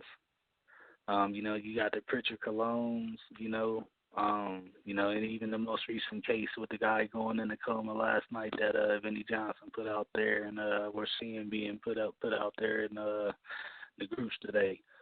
So definitely a nice message put out there by Bo. With that said, man, we're gonna wrap things up and let everybody give out their handles. We're gonna let Big Cool start it off, man. Where can they find you at, man? Big worker. I see you out there, man, putting in work. Go ahead, man. Let them know where they can find you, man. Facebook, Colossal Boxing Talk. You can join the group. Twitter, Colossal CBT. YouTube, Colossal Boxing Talk. Man, yeah, just find me there. You find me. A lot of these boxing groups I ain't in too much, but East Wick Boxing, the movement, of course. Talking boxing. You're bullshit. the important ones. Talking boxing bullshit. Yeah. You know what I'm saying? Like I said, like Bo said, I named the important ones, man. The movement, Colossal Boxing Talk, True Facts About Boxing, Prodigy of Boxing, Hoop Jab, all that, man. We all one team. All right. We're going to pass it on to the Chief and Facts About Boxing crew. Starting off with Bernard. Where can they find your handles? Where can they get at you? First and foremost, let me say this. You can find 2K on the channel The Prodigy of Boxing on YouTube. He's saying Twitter handle is Boxing God, capital B and capital G. You can follow me on Instagram at The Movement BP. You can follow me on Twitter at The Movement Boxing. D, capital M, capital B. Follow me on the same Facebook groups like Big Cool and Bo and 2K. That's where we at. We talking that boxing. We talking that good shit. Hey, if you're a casual, come over and you can learn something. So, also you can follow me, find me on Bo's channel, with the skits and stuff, as well as 2K's channel too. On Bo's channel. What the fuck on Bo's channel? Did we just see the breakup of right, what you handed in your resignation now, motherfucker? What the fuck? Did we just see the breakup of True Facts About Boxing live on right. podcast? Wow, we have a divide. So, yeah. Bo, where can they find you at, man? Well, they can find me on our channel, Truth and Facts About Boxing, with my partner in crime, Bernard. Also find me on Main Event, Ring IQ, Hands of Fire podcast. Shout out to George, who joined us today. Shout out to Guard Your Grill Boxing. Those guys, we always give them a shout out because they're the ones that actually made room for us to be here where we are right now. Pound for Pound Boxing Talk. Shout out to my man Michael. And watch their podcast. Is going to take place Thursday. He's going to have an all-women's panel with Fernandez, Gail, and Adrian is going to be on that part of that panel. So it's all-women's podcast. Everybody out there that's, doing your thing, the YTBC, the LDBC, Chat About Boxing Talk, like you said, We Live, We Sleep Boxing, 78 Sports, Blood Boxing, Boxing Beats and Rhyme, Boxing Burning, and a special shout out to, like you said, Big Cool been doing it, man. He done upped his game and shit, dog. He fucking Instagramming and YouTubing. So yeah, shout out to Big Cool, man. Check that nigga for AGH. Check that nigga in for performance. Right. That nigga needs a drug test. Shout out to him for that. Shout out to my man Boxeo Cubano. He's been sending me a lot of good, helpful information and what's going on with a lot of fighters. You know what, too? I want to send an extra special shout out to our boy Chris Hardassi. He got married. He's so he's in prison. I mean, he's a husband. He has a wife. And he's been married for life. So shout out to him for that right there. And just for everybody out there listening, Donnell Boone, Scott Canarpi, who be always sending me messages and telling me about boxers and fighters. Man, mad props to all you guys out there that's doing it. We appreciate you. Chris Henderson too. Chris Henderson, Tim, and like you said, Babyface, Wilson from East, Danny Garcia, right? Yep. Wilson, Everton for his first victory over Tim, and mad shout out to my man Bernard. Bernard done also upped his game a little bit because at one point I always felt like if fucking Yusuf ever come after motherfucker, you going to take that L, but Bernard been giving it back to the motherfucker. So shout out to my partner right there. For upping his game and getting back at Yusuf. Oh, I got some shit up there. I got some shit to expose that motherfucker. He don't even have a clue. I try to tell the motherfucker what you could have did, but hey, he don't know. He fucked up, but hey. Right. And to our boy 2K to God, we know why he's not here. For some reason, this motherfucker be running from me. Powder egg eating ass motherfucker. Yeah, you know, Powdered egg and Bisquick. That's his right. He Powdered egg, Bisquick, and Kale. He cracked eggs on his head now. Powdered egg, Bisquick, and Kale. That's his Kale, right? shape. 2K, wow. yeah, 2K up there running for me, but I'm not surprised. You know, I'd run from a 6'1", 175-pound nigga like myself too. All right, and closing it out, I'm Twine the Divine Liberty, of hoopjab.com, and you know you can catch me in all these other groups like you know they put out there. Shout out to Eastwick Boxing as well, talking boxing and bullshit. Die Hard Boxing, you know what I'm saying, Ty Stewart, get better, man. You know what I'm saying, we still out there, you know, out there looking out for you, bro, so keep getting better. We're going to give a shout out to our boy Regis Gregorius. Big second round knockout victory. Over undefeated prospect in Joe Diaz, putting himself in line in the 140-pound division, definitely making a statement on ShowBots. So we want to give a shout out to him on this one. Derrick James, who they just had their block party this past weekend in celebration of Errol Spence's victory and all that, coming back home. So shout out to them. You know, just big up to everybody that's been a support to us. Diesel Boom, you know, championship rounds, TLR, you know what I'm saying, everybody, man. So just big up 2K. We'll catch you on the next show, man. And until then, saying we'll see you next week.